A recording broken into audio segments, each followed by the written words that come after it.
Chapter 959. There was a reason for Nan's anger.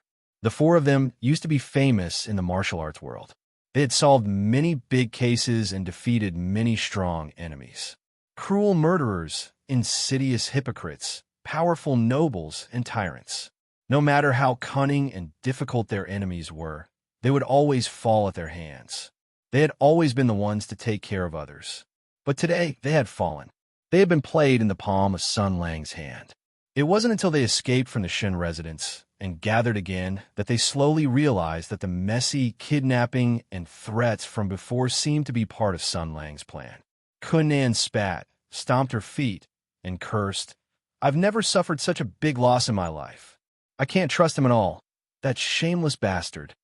Now it seemed that Sun Lang, so-called, not wanting to do it personally, and so on was probably a smokescreen he released.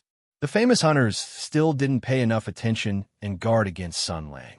Under his coaxing, coercion, and enticement, they actually asked the tiger for its skin and obediently followed the other party's instructions to carry out a clumsy kidnapping operation. In the end, they failed and fell into such an awkward situation.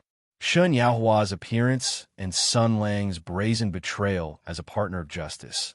The famous hunters didn't want to expose their identities and could only flee in panic. This was equivalent to handing over the final explanation of this matter to Sun Lang. The person who kidnapped Shun Lai was Song Hui Fu. The person who beat up Shen Shixiang was Bao Shiren, and the person who planned this violent action was Nan. Ku Bowen and Di Huaying were responsible for keeping a lookout, and he, Sun Lang, was a righteous general who rushed to the rescue at a critical moment. What a perfect plot. What a reasonable explanation. In addition, Shen Shixiang already had the intention of seeking refuge with Sun Lang.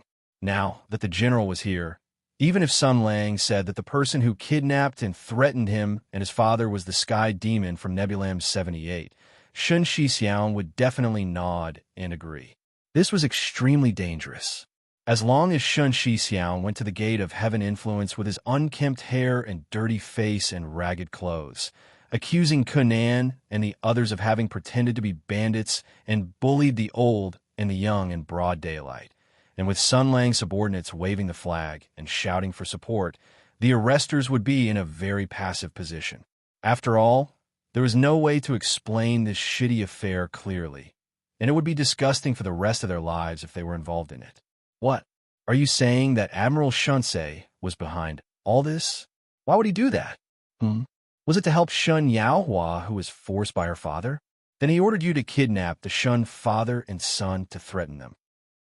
The most important thing is that you idiots actually did it obediently. When the emperor heard this, he wanted to hit someone. Furthermore, if Sun Lang was already in cahoots with Shen Shixiang, then this accusation could easily be counterattacked by this bastard. Slandering a longtime official of the imperial court was no small matter. In short, he had taken a huge fall this time. He had lost so much face that he had to take off his skirt. Not only had he foolishly become someone else's chess piece, but he had also been betrayed in the blink of an eye. Furthermore, he had handed over a fatal weakness to the other party. He had lost his wealth, lost his body, and lost his mind. No wonder Nan could not take this line down. Of course, the most important thing was that this matter had started because of her. She had been bullied by Shen Shixiang at the Shun residence. In order to save the poor Shan Jijia from the hands of that old fellow, she had run to the Copper Sparrow Terrace to find Sun Lang for help. Unfortunately, her white lotus-like heart had fallen into the mud that was Sun Lang. He had eaten her clean and played with her until he was tired of her, throwing her away cleanly and smoothly. This was a great humiliation. She stomped her feet and said, "That's exactly what happened. This time, not only were we tricked by this bastard, we also handed over a fatal weakness to him. Once this bastard instigates Shen Shixiang to write a letter of accusation, then our days will not be easy. Therefore, we must take action." Hearing these words, the four men all had different thoughts. Di Huaying did not feel too much. After all, his previous mission had only been to stand guard and observe. When the carriage had overturned, he had run quickly enough. Although Sun Lang's methods could be said to be two-faced, The crux of the problem was that although this bastard had done something wrong, he had not been beaten with a plank. Shun Shixiang had not written a letter of accusation, and there had not been any fierce criticism from the court. Di Huaying had not felt the pain and naturally would not be too angry. But Bao Darren, oh, pitiful Bao Darren, his balls hurt to the depths of his soul. From the beginning, the capital magistrate's body seemed to have been imbued with a powerful taunting skill. He alone had attracted about 70% of the firepower from Sun Lang. In the previous kidnapping operation, not only had he become Sun Lang's puppet, he had also suffered this person's vicious mental humiliation. At this time, he was like a firecracker that was fiercely spitting fire and could explode at any time. Therefore, Bao Shiren's breathing was like a mad bull that had seen red. He said in a Sun-Ran voice, "I agree with eldest senior sister's opinion.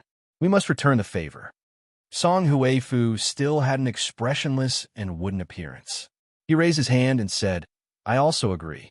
Let's not talk about personal grudges for now. If Sun Lang uses this matter to make a big fuss, things will become very troublesome." Koboan had always followed his sister's lead, but as an elder brother, he had the responsibility to ensure that his sister did not go down the wrong path. For example, she would be blinded by anger and do something that overestimated her abilities. Therefore, he cautiously asked, "What plan do you have? What are the chances of success?" The opponent is Sun Lang. Whether it is in terms of intelligence or martial strength, he surpasses us. If we only rely on our courage to return, I'm afraid we will only bring shame to ourselves. Kunan's eyes flashed with a strange light. "Of course, we will not rush back directly," she said. Shin Shixiang has always wanted to get close to Sun Lang. He did not hesitate to use his daughter to build a bridge. Now that Sun Lang has appeared in front of him, he must be so happy that he is about to faint. If my guess is correct, these two shameless fellows must be behind closed doors and secretly plotting. Sun Lang thinks that his plan has succeeded. He will definitely not think that we will rush back directly. Koboan shook his head and said, "Even if we rush back, what can we do?" He and Shin Shixiang have already reached a consensus. For the head of the Shun family, the truth is not important. What is important is the friendship and support of General Shinsei. Kunan sneered and said, "That is true. But don't forget, although Shin Shixiang is good at currying favor and is determined to rely on Sun Lang, his son and daughter are not of the same mind as him." The expressions of several people changed at the same time. Shun Lai is very hostile to Sun Lang.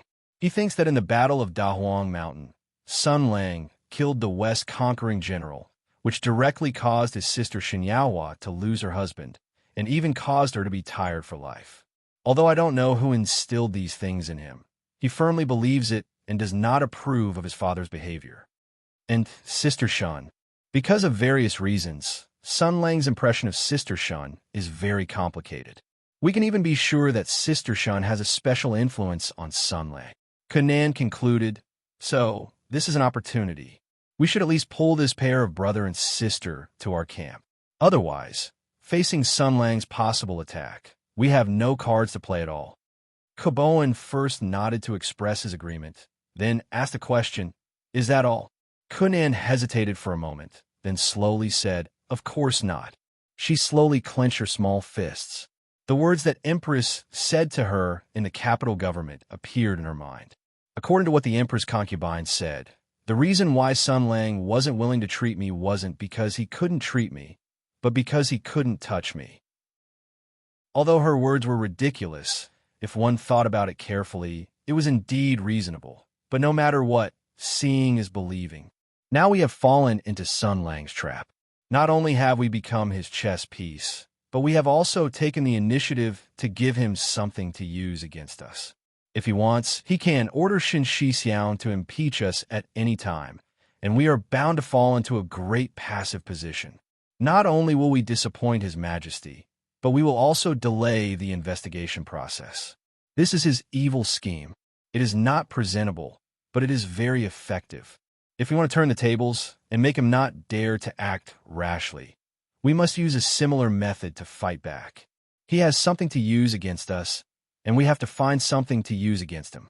In this way, We will be afraid of each other, and he will not act recklessly. There is indeed such an opportunity now, but we have to pay a small sacrifice. Kunan fell in a deep thought. She frowned. Her heart was in turmoil. This wasn't just for the sake of venting her anger, but also related to her long-standing persistence. Who could calmly accept such a fate if a peerlessly beautiful young girl turned into a little girl who could no longer grow up?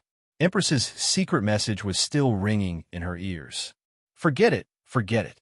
If I don't confirm it myself, I will not give up. What is there to be afraid of? If I stick my head out, I will be stabbed no matter what. I will just treat it as a wet dream. I won't lose a piece of flesh. What's so great about it? I want to see if it is really as evil as Empress said. She made up her mind and steeled her will. She nodded vigorously and said resolutely, after reaching a consensus with Sister Shun and Shunlai, we can start the second step of the plan. As for the specific content, it is not convenient for me to disclose it now. In short, let's do it together. Although it will be embarrassing to be seen by them, we are all from the same sect. I have always treated them as older brothers. Oh, younger brothers. So it doesn't matter. I can get through it with a thick skin. She stood up and walked in the direction of the Shun family. The four men looked at each other and then sighed helplessly. Although Ms. Ku's words were only half said, and she was still used to being arbitrary, they were already used to it. It had always been like this. In the inner courtyard of the Shun family, in Shun Yaohua's embroidery building, Shun Yaohua listened to her younger brother's narration and fell into deep thought. After thinking for a while, she looked at her younger brother and asked, "Younger brother, you said that when Ms. Ku came to visit, you secretly told them about that matter?" Shunlai felt a little guilty. Compared to his father, who had always been very strict, this sister, who was gentle most of the time, seemed to make him feel more afraid. He whispered, "Sister, don't blame me. I have no other way. I can't change father's mind. I can only think of another way." Shun Yaohua smiled and reached out to stroke her younger brother's head. She gently said, "How can I blame you? You're doing this for my own good. You're so thoughtful. Sister is also very happy." Shun Lai smiled foolishly, but Shun Yaohua's smile was tinged with a little sadness. She sighed softly. Shun Lai was puzzled and asked, "Sister, what's wrong?" The woman shook her head and did not speak.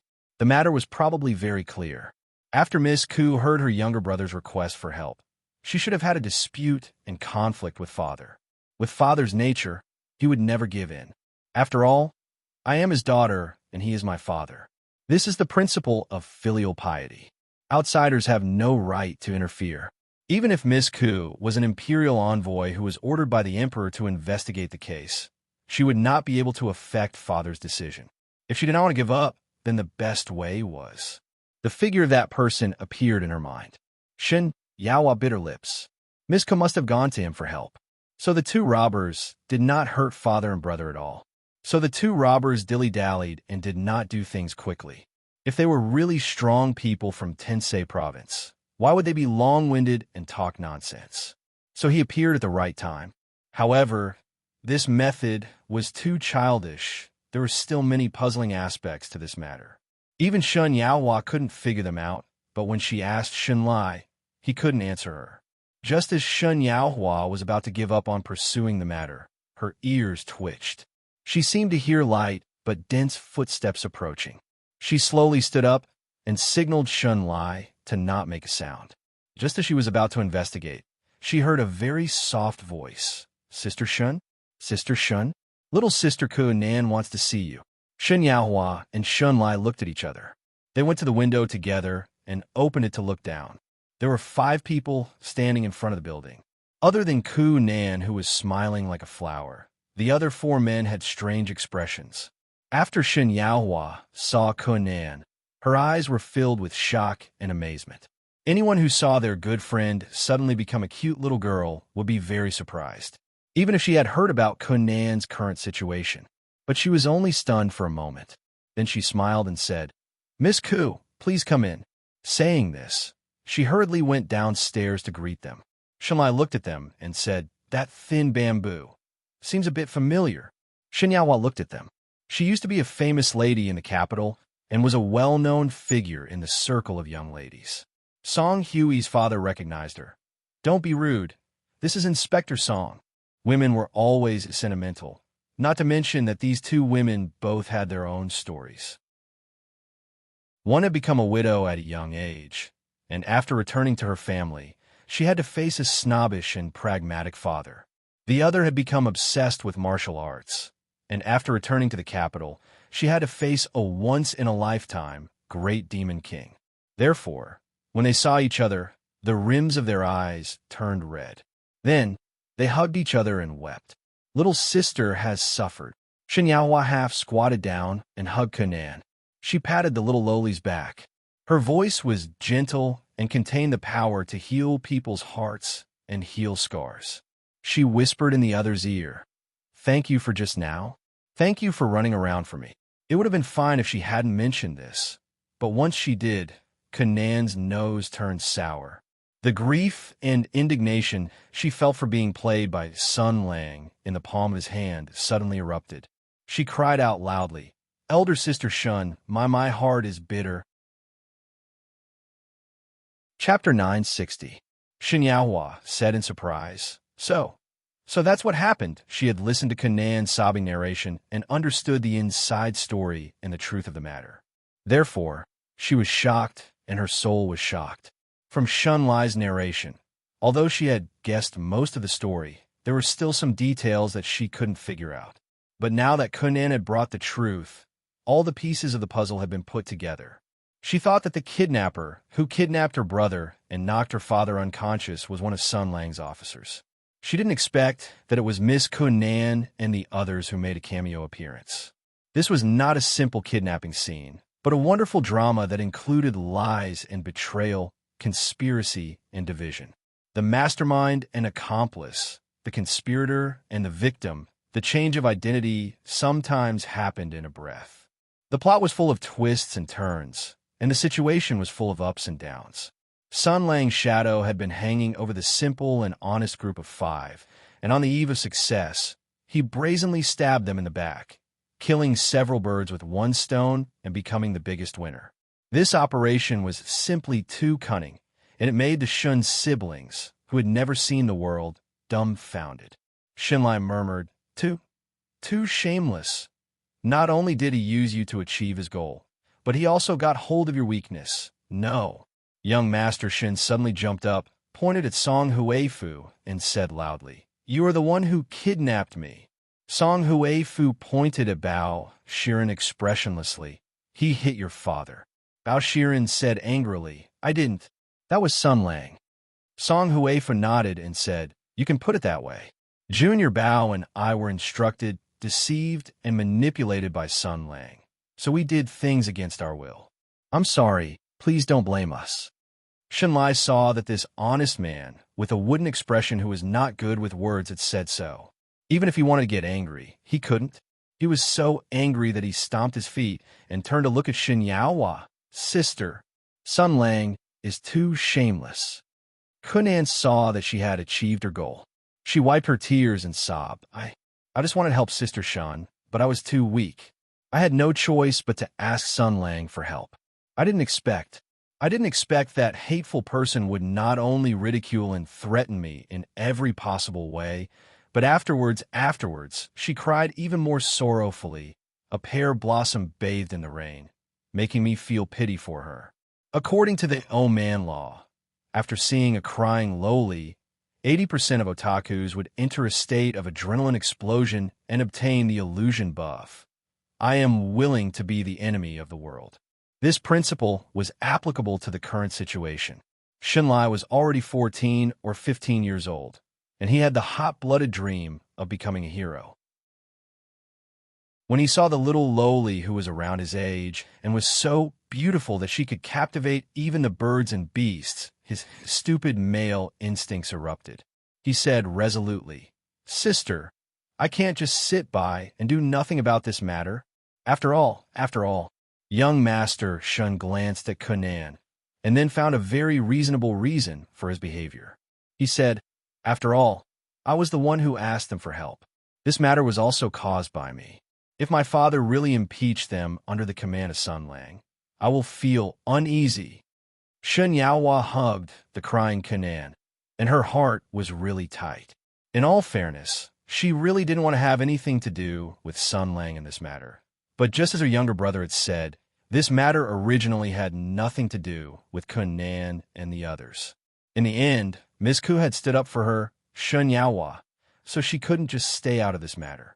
Forget it, forget it. She sighed in her heart, and then said, Don't worry, Miss Ku. This matter was caused by me. I won't stand by and do nothing. I won't let you be wronged because of this matter. Kunan was still crying, but Sun Lang's power is overwhelming, and he acts arbitrarily. He is both cunning and strong. If he wants to do bad things, who can stop him?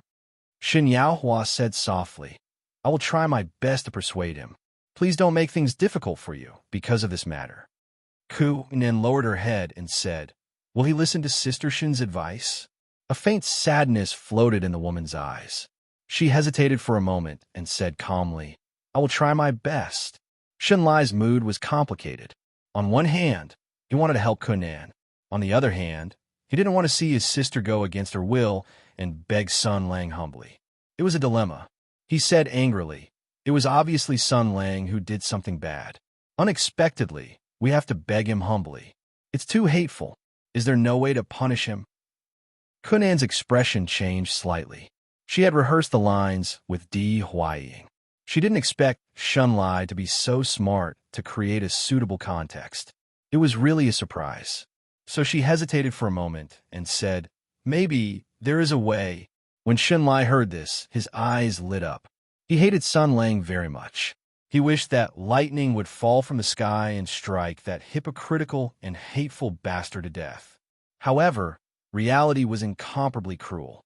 He wanted to kill Sun Lang, but he couldn't. The other party relied on martial arts and power to do whatever he wanted. This made a hot-blooded young man like him very unhappy. Now that he heard that there was a chance to make the other party suffer a big fall, for him, it was really what he wanted. So Shun Lai took 2 steps forward and anxiously said, What way? Shun Yaohua frowned and said, Di. Kunan raised her head and said affectionately, Sister Shun is willing to fight for justice for little sister. Little sister is very happy. But how can I bear to see sister? Shun humbly begged him in every possible way. You definitely don't want to feign civility with him, right? Moreover, the conflict between me and him is not only a private grudge, but also a decree from His Majesty. I don't mind telling you frankly that this is a war. Sun Lang's previous actions are already equivalent to starting a war. Since he has done such a thing, how can I not return the favor? Shun Lai nodded heavily at the side. Return it. Return it. Kunan smiled at Shun Lai. A beauty's smile was the most powerful stimulant for men. Shun Lai's ears reddened at a speed visible to the naked eye, and his breathing became obviously heavier. It was obvious that the young master of the Shun family's sexual orientation was sliding down the age range. But Shun Yaohua was still hesitating. Kunan was a little anxious. Persuading Shun Yaohua to cooperate was the most important part of the plan. According to common sense, Sister Shun should hate Sun Lang deeply in her heart. With such a plan, she should agree to cooperate without hesitation. Why was she hesitating now? Was she hesitating and afraid of trouble? Kunan continued to persuade her. Elder sister, don't worry. This matter will not involve you. Sun Lang has always treated you with respect. Whether it is true or false, he will not do anything bad to elder sister. Moreover, I only need elder sister to help me with a small matter. The one who will confront him directly is still little sister, Shun Lai advised from the side. Sister, you should just agree to him. Otherwise, with father's temper, he will definitely listen to whatever Sun Lang says. Who knows, he might even be writing a memorial to impeach Miss Ke right now. Shun Yaohua was in a dilemma. Kunan made a gesture with her hands behind her back. Whether it was the 3 junior brothers of the same sect or her brother Kuboan, everyone was well aware of this young lady's temper and character.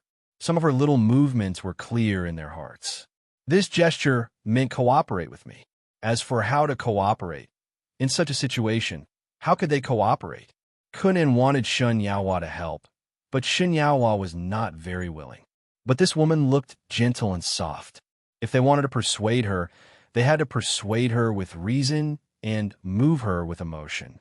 After the reason was explained, it was time to move on to the emotion.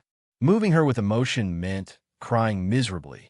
They had to let Shun Yaohua realize that the 5 famous arresters were facing a dangerous situation. Their kindness had dragged them into the abyss, and they had to face the evil, spying, and vicious conspiracy of the great demon King Sun Lang. Once Sun Lang's plan succeeded, their end would be extremely miserable. And crying miserably was to show this sad consequence in advance. Crying miserably was a skill. Not only did it require the ability to tell a story, but it also required a thick skin. If Sun Lang was asked to cry miserably, he could come up with a sad story in 3 minutes. After all, he had watched many talent shows before he transmigrated. Even if he had not eaten pork, he had seen pigs run. But if it was Ku Bowen and Bao Shiren, it was a bit more difficult. No matter what, it was a bit embarrassing to cry miserably in front of a woman and a little kid. These men all wanted to save face. They were not so thick-skinned. Kunan's gestures became more and more hurried.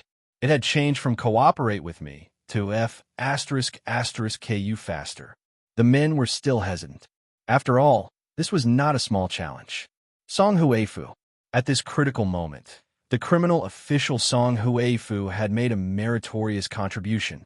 He suddenly sighed and said, "I am innocent, so it doesn't matter. At most, I will be angrily reprimanded by His Majesty and return to Namping to farm. But Brother Bao is miserable." Song Shinson's words clearly pointed the way for the other two. Crying miserably did not have to be about themselves. They could also betray their teammates. Kaboan reacted quickly and followed suit. "I am innocent too, so it doesn't matter to me. But once Sun Lang's plan succeeds, Lord Bao will be very pitiful. He is the capital governor with an outstanding reputation and high popularity among the people. Now that he was forced to do this by Sun Lang, if Lord Shun impeached him, Lord Bao will be the first to bear the brunt of the criticism and pressure. After all, in order to protect the people, he has offended too many nobles." Di Huaying did not want to be left behind. He sighed and said, "Yes, after all, we're just lookouts. The ones who rushed in to carry out the plan are Brother Song and Brother Bao. Brother Song is innocent, but Brother Bao is not. Moreover, Brother Bao was forced to do this. He also has to bear the humiliation and ridicule from Sun Lang."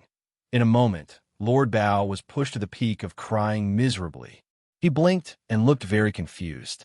"That's not right. There seems to be something wrong, right?" The capital governor said, No, what I mean is don't say it, brother, don't say it." Di Huaying hugged Bao Shiren and said affectionately, "I will go through thick and thin with you. If the censors attack you, I will bear His Majesty's anger with you. If His Majesty dismisses you, I will also resign. If the people don't understand you, I will bear the abuse with you." Song Huifu said lightly, "If you are beheaded and abandoned, I will collect your corpses." Kaboan was stunned for a moment and said, "I will go too. I really have to thank you all." "Ah, these 4 idiots." Kunan sighed in her heart, but still forced herself to express her emotions. She grabbed Shen Yaohua's hand and said with tears in her eyes, "Sister Shun, please help us." Shen Yaohua hesitated for a moment, but under the expectant gaze of everyone, she finally nodded. Not long after, while Sun Lang and Shen Shixiang were still plotting behind closed doors, a panting Shun Lai rushed in. As he ran, he shouted, "Not good, not good." Shen Shixiang frowned and looked apologetically at Sun Lang. His naughty son was really difficult to deal with. Sun Lang smiled and said, "Children love to be startled." Shun Lai's voice was then heard. "Kanan and the others kidnapped sister." As soon as he finished speaking, a gust of wind blew in the room. The door was pushed open with a bang, and General Shunsei disappeared without a trace in an instant. Shen Shixiang was still stroking his beard, and the words just came out of his mouth. Yes, Shen Lai only saw a blur in front of his eyes, and Sun Lang had already appeared in front of him. He suppressed the dissatisfaction and annoyance in his heart, and just as he was about to say the lines that Kunan had given him, he saw Sun Lang bend his finger and flicked his forehead. With a bang, he felt a pain in his head, and his whole body was weak, and his whole body flew out. He suddenly thought of the game of floating on water. The flat stones splashed ripples on the smooth surface of the water, fell, and bounced up again, just like how his buttocks kissed the ground at this moment. General Shunsei must be an expert at floating on water, because Shunlai's buttocks rubbed against the ground more than 10 times. Young Master Shin's buttocks were red and painful from the fall, and he shouted angrily, "Why did you hit me?" Only Sun Lang's faint snort was left in the air. A moment later, Shun Shixiang also ran out. When he saw his son on the ground, he thought for a moment and ran over angrily. He raised his hand and slapped the naughty son's head.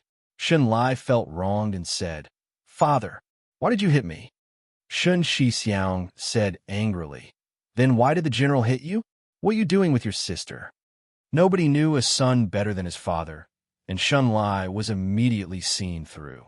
He said angrily, "Nothing, you bastard." Shun Shixiang scolded, "If it weren't for the general's magnanimity and didn't lower himself to the same level as you, our family would have been exhausted to death by you." Shun Lai snorted stubbornly and looked at the direction where Sun Lang disappeared. There was still resentment in his voice. "Humph, you care so much about my sister. You are really hypocritical." Shun Shixiang slapped him again. "You know that the general is patient with our Shun family because of your sister. Why did you still encourage her to do this?" Shun Lai shouted, "Father, why are you always blaming me? You said you didn't do it?" Humph. Another slap. At this time, Sun Lang had already found Shun Yaohua's embroidery house. Bao Shiren stood on the second floor and looked at him. He was furious and shouted, "Bastard, you finally came." Kuunin stayed with Shun Yaohua. The little lowly took a deep breath and looked at the nervous Shun Yaohua. She said seriously, "Sister Shun, remember one thing. No matter what happens next, you can't touch Sun Lang, understand?" Shun Yaohua was puzzled and asked, "What's wrong?" Kunan let out a sigh. "You will know in a while." She was ready. Chapter 9:61. When enemies meet, their eyes turn red with hatred. When Bao Shiren saw Sun Lang, his face turned green. He couldn't wait to cut open the thief's stomach, dig out his heart, and swallow him alive. His eyes were burning with anger, and he shouted, "Sun Lang!" Sun Lang also shouted, "Naruto!" Bao Shiren was shocked by Sun Lang's emotional roar, and he closed his mouth. The two looked at each other, and the awkward atmosphere lasted for a moment. After a while, Sun Lang spread his hands and said, Okay, I admit that this joke is super cold." Then he pointed at Bao Shiren and shouted, "Well, you vicious kidnappers, I've come as promised. Why don't you let the innocent Miss Shin go?"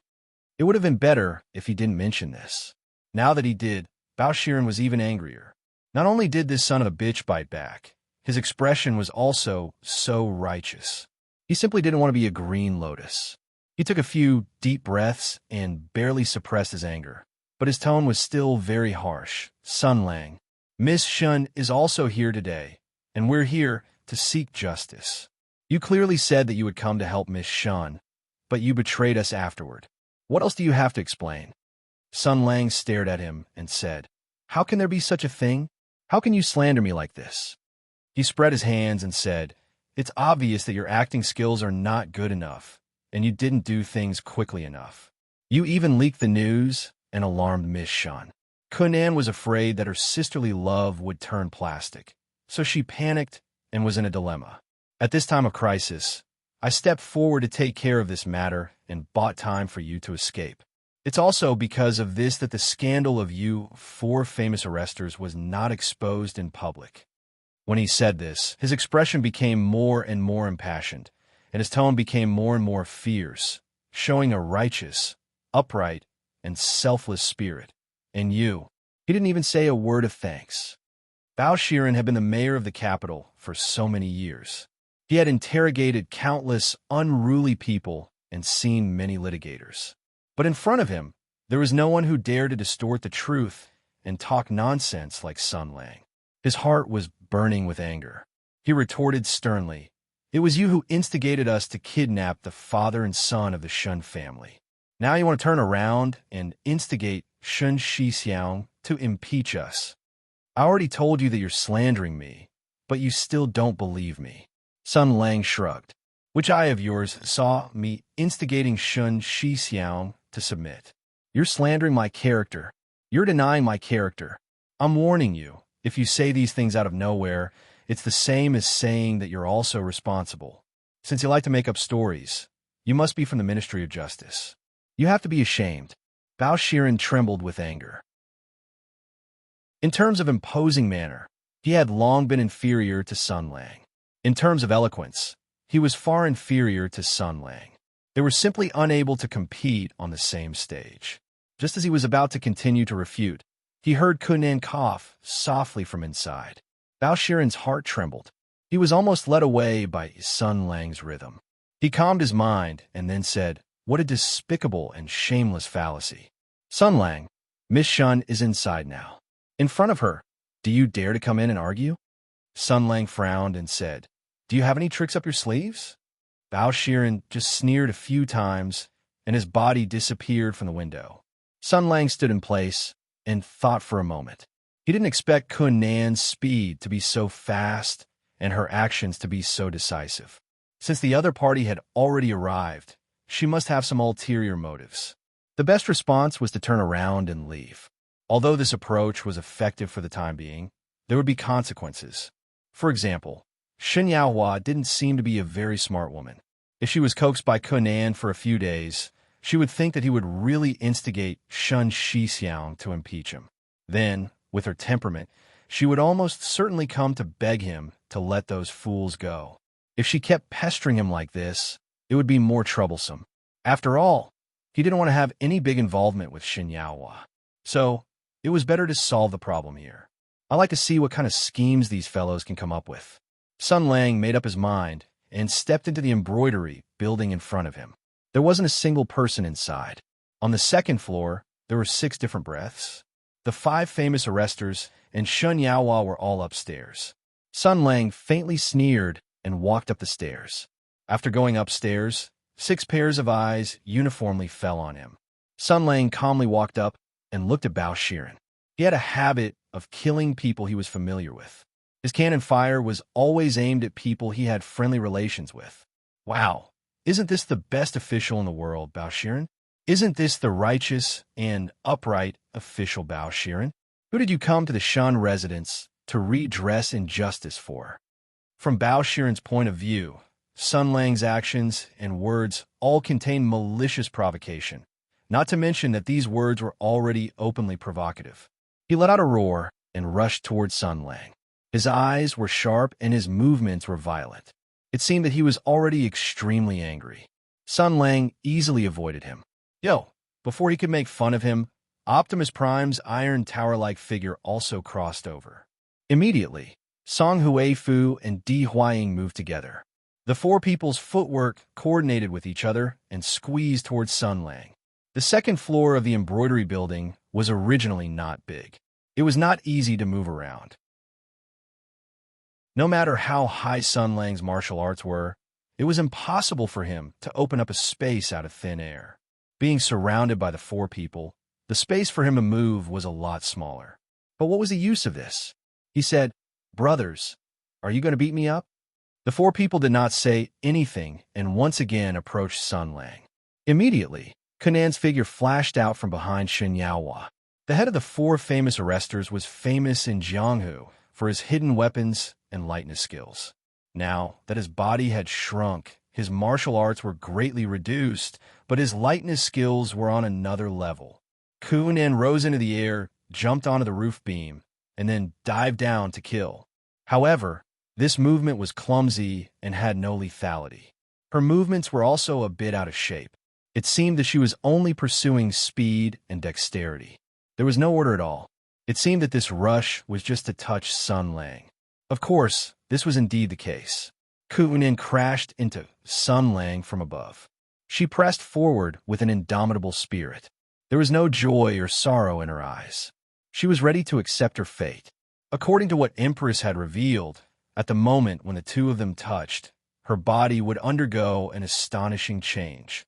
This was certainly embarrassing, but on the one hand, she could confirm the truth of Empress's words. On the other hand, Sun Lang's secret would be revealed to the world. For the Shunsei general, who had outstanding military achievements and a high reputation, this ability was super embarrassing. It was completely like the evil martial arts that only the top perverts in the world would practice. This was an opportunity, this was a weakness, this was blackmail, and this was a counterattack. Only this secret would cause the other party to be wary of taking action. She stared at Sun Lang. As for Sun Lang, his expression changed. Di Huaying, Ku Bowen, Song Huifu, Bao Shiren, and Kunan, 5 against 1. But with Sun Lang's might that shook the 6 armies and was the best in the world, even if the number of people increased by 10 times, it would only make him slightly more serious. But now his expression had changed. Surprise, emotion, and even a little panic. In other words, Empress's words were very likely correct. For a moment, Kunan's emotions were complicated. She didn't know whether she was happy or sad. In the time it took for a spark to fly off a flint, Sun Lang coldly snorted and took a step forward. Bao Shiren and the others only felt a strong gust of wind sweeping past them. Their breathing stagnated as the 4 of them staggered backwards. However, Kunan had already rushed over. She took a stance in the air and grabbed at Sun Lang. At the same time, the 4 people who had retreated rushed forward again. They all remembered Kunan's warning. Sun Lang had more or less guessed Kunan's plan. He was both shocked and angry. He said sternly, "You're all courting death." At his level of martial arts, Qi was generated with just a thought. In an instant, a violent and unbridled killing intent rolled out.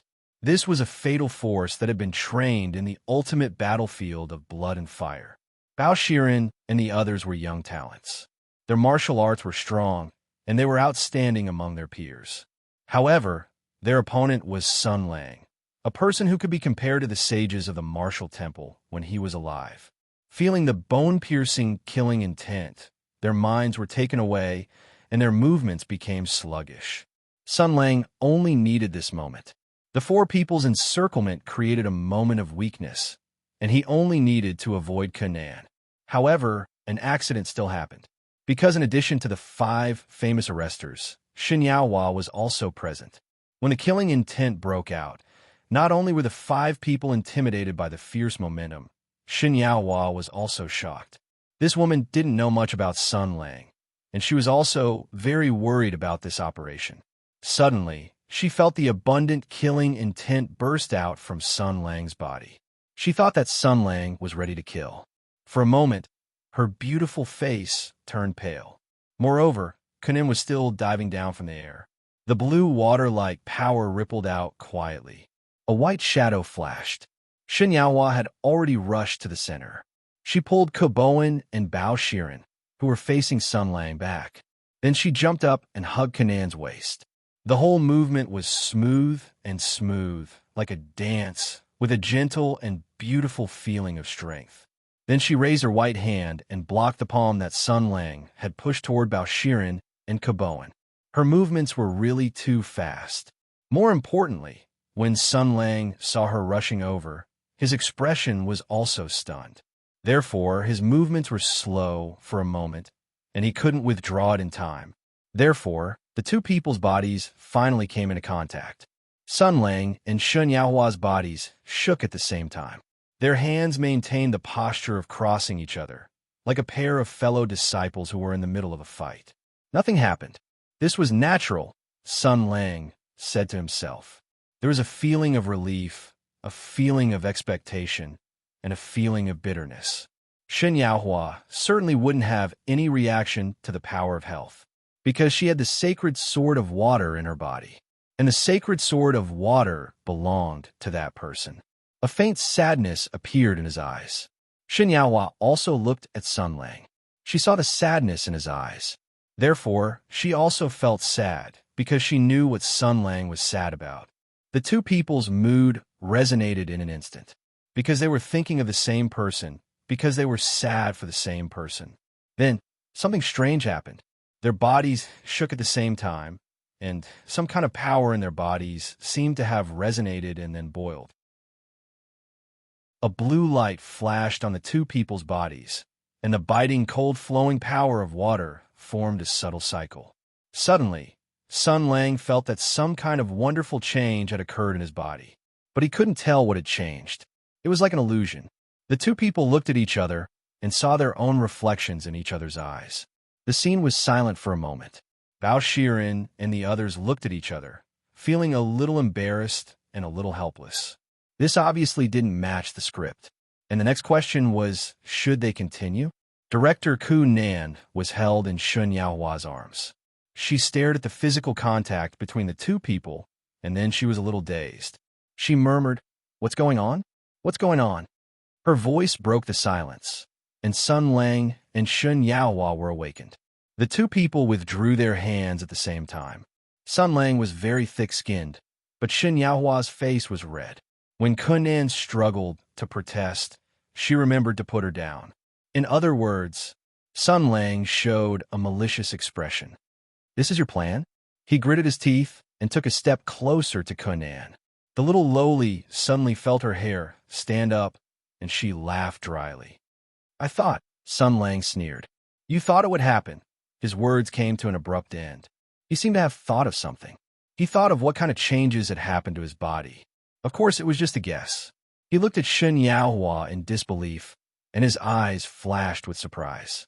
Then, he looked at Kunan and took a step forward expressionlessly. He patted the little lowly's shoulder at lightning speed. Nothing happened. He patted again. Nothing happened. It even became a long time of contact. Nothing happened. In the end, it even became a weird uncle touching her head. Nothing happened at all. There was a dead silence. Kunan was stunned. Then, she burst out laughing. "It's useless, ha ha ha ha. It's useless, ah ah ah ah, ah ha ha ha. It's actually fake, Sun Lang. Let's see how you deal with it." Before she could finish her sentence, Sun Lang expressionlessly flicked his hand and hit the little lowly between her eyebrows. Kunan screamed in pain as she was sent flying through the window and out of the room. Sun Lang waved his hand. "Idiot, why are you so happy?" Then General Shansei looked at his hand. Only then did he react. No, no, no. Could it be? Koop Bowen and Bao Shiren finally reacted and shouted at Sun Lang, "You..." But in the next moment, General Shin's loud and wild laughter suddenly burst out. His voice was so loud and his tone was so wanton that it could stop children from crying at night. "Ha ha ha ha. It's useless, it's useless, it's useless." Chapter 962. A maidservant. A pretty maidservant. A pretty maidservant stood in front of Sun Lang. She looked like she was only 16 or 17 years old, the age when a girl was just waiting to blossom. The so-called invincible youth referred to the beauty that blossomed from a little girl of this age, causing people to involuntarily like her. For men, she had quite a bit of attractiveness. That's why high school prohibited puppy love. This was to protect most of the honest kids. Otherwise, they would find that they couldn't find a girlfriend even if the school didn't prohibit them. Well, that was probably the case. This budding maid, who exuded the charm of a young girl, was right in front of Sun Lang. There was a little surprise and curiosity in her eyes. She lowered her head and played with her fingers. Her voice was very soft. "Who are you?" Sun Lang sighed for a moment. Whether it was fame, achievements, martial arts, or official position, he had already reached the peak of his life. With his current achievements, even if he was an epic straight man, he wouldn't lack women. After all, he was the Shinsei general, the most outstanding military achievement in the empire. With just a flick of his finger, there would be countless women lining up to climb into his bed. It was supposed to be like this. But he encountered a cruel fate that ordinary people couldn't imagine. In the Long Hutu, in the vast and mighty empire, no one in the world could have imagined that the great general who had made great achievements in the past would be in such pain. When other people made love to him, it was called shooting, but when he made love to her, it was called murder. If he really had a real battle, the girl under him would have been turned into a dry corpse in less than 5 minutes. It was too King scary. However, maybe all of this would become history. Suddenly, a dazzling ray of light shot out from the thick dark clouds that had lasted for 2 years. The shadow was dispersing, and hope had appeared. The Shinsei general saw a glimmer of light. The great hegemony, known as spreading seeds throughout the world, finally showed a glimmer of possibility. At that moment, Sun Lang and Domincard artisan understood each other. In the name of spreading seeds throughout the world, my beep burned like a bright red flame. He told me to hold on to my dreams. Shoot, white, turbid sun penetrating cannon. That was probably it. But cold stem first. Nothing has been settled yet. Don't panic, don't raise flags. Come on, try to milk me. Sun Lang suddenly took 2 steps back and took a deep breath. He covered his face with his hand and laughed disdainfully. Humph, humph, humph, humph, humph, humph, humph. I'm not so easily fooled. Shun Yaohua being unaffected was expected, and Kunin being unaffected was probably also due to the same reason. It was just a coincidence. That's right, it was a 1 in a million coincidence. I just happened to run into 2 immunity users at the same place at the same time. As for the neutralization of the Great Protection Force, that was completely impossible. What a joke, he said in an extremely firm tone. I'm a professional 7 luminaries sword saint. I'm #1 in the world. How could the words of a martial arts expert like me, a grandmaster of the world, be false? And so on and so forth. Sun Lang's loss of composure was understandable. He had lost his composure many times. If there was still something in the world that could make him lose his composure, it must be related to the Great Protection Force that had troubled him for more than 2 years. As a former young pioneer, Communist Youth League member, and 50-cent patriotic thief, he had always kept one sentence in mind, and that was to be honest. Oh no, that was the only standard to test the truth. But he clearly had the profound and unparalleled beep knowledge that was beyond this world, but he had never had the opportunity to put it into practice. This had always been the eternal pain in the commander of war's heart. But today, he had an unbelievable guess in his heart. He had a brief contact with Shun Yaohua. Since the other party had the water luminary's sacred sword, it was normal that she was not affected. But the moment the 2 of them fought, he felt that the distorted water luminary's force in his body had changed to some extent. At first, his thinking fell into a misunderstanding. As the saying goes, those who are closely involved cannot see clearly. It was not until Ku Nan inadvertently said something that Sun Lang was suddenly enlightened. He reached out and touched Kunan. Nothing happened at all. Being touched by Sun Lang and not having any reaction, there were only 3 possibilities. First, Kunan was similar to Yin Luo and Xie Wei, who were immune to the Great Protective Force. Second, Kunan had a big cock. Third, Shin Yaohua's power suppressed the rampaging water luminary's force. As for the reason, he would know after trying, and this was his current goal. Was it Kunan herself who was immune to the Great Protection Force, or was it Shun Yaohua's power that was suppressing the Great Protection Force? As for the reason, he only needed to find a random woman to test it on. In other words, Sun Lang's happy life depended on the next result. Originally, according to Sun Lang's gentlemanly aesthetics, he would not casually make a move on a girl he did not know. Under the premise that the peanuts were not around, Empress Tensei was the best test subject. But this time it was not possible. First, it was too urgent, and second, he did not want Empress to know about this. So he found a girl in the Shun family who was quite pleasing to the eye. Looking at the slightly uneasy but curious girl, Sun Lang took 2 steps forward and said seriously, "Hello, I am Commander of War, Jia Ing. I am actually not dead, but my super weapon is frozen. Now I need a fresh and brave volunteer to cooperate with me to complete an experiment. Yes, as the Shinsei General, I announce that the country wants to requisition your body." Bah, this seems a bit strange. The girl seemed to understand something and took a step back uneasily. It was as if she was looking at a pervert. Sun Lang tried to make his expression look more pleasant. "Don't worry, the experiment will be over soon, and there are basically no side effects. In the worst-case scenario, you can have a good time. Once this happens, I will personally compensate you for your loss, including but not limited to giving you a sum of money. At the same time, I will ask your master for your contract and let you regain your freedom. At the same time, he talked endlessly about the excellent policies of the military, just like when he looked for women to volunteer on the streets of Foggy City at night. At that time, he first flashed out of the fog like a ghost and appeared in front of the other party, revealing an extremely brilliant qigong to show that he was a peerless expert from the East and would never do something so boring as to hurt the innocent. Then, he used a very amiable and approachable attitude to discuss some things with the other party and promised a very generous reward, using the rich practical benefits to stimulate the other party's enthusiasm for production. However, almost without exception, the young ladies from the West screamed in extreme fear. Some fainted on the spot, and some directly pissed their pants. It was very confusing, just like the girl in front of him. When the girl saw Sun Lang before, she showed a curious and surprised look. There was only the most basic defense in her eyes. But when Sun Lang began to talk about milk as if there was no one around, the defense in her eyes increased by 2 levels.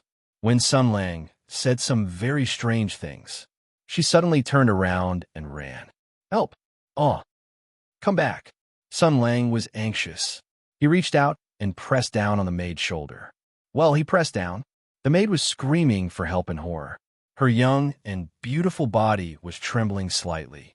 Through her clothes, he could feel the vitality of the warmth and softness. But that was it. Admiral Shunsei, he cried. Hot tears welled up in his eyes. Although he grabbed the girl's shoulder like a bandit snatching a beauty, although her cries for help had a trace of sobbing, he did not seem to hear. His hand moved down from the girl's shoulder. First, he pinched her arm, then poked her back. Then he touched her head, neck, and cheeks. This is the Empire's most powerful martial artist, the world's #1 martial artist, the peerless and invincible Grandmaster, the most powerful person in the world, Admiral Shinsei Sun Lang. He shed manly tears. This is an ordinary girl's body, Sun Lang murmured, so this is what it feels like. The martial bones are not strong, the body is weak. It is an ordinary person who does not know martial arts.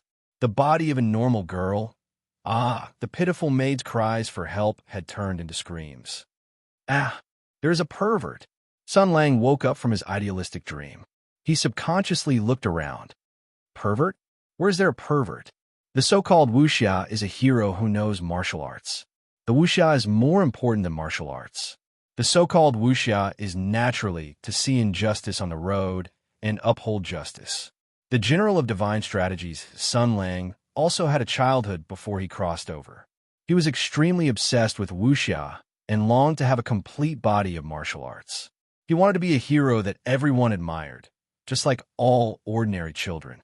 Later, when he almost forgot about this dream, he encountered an extremely ridiculous transmigration. At that time, he was no longer a child. The power that he dreamed of having had changed from divine martial arts to time-stopping. The martial arts dream in his heart had disappeared.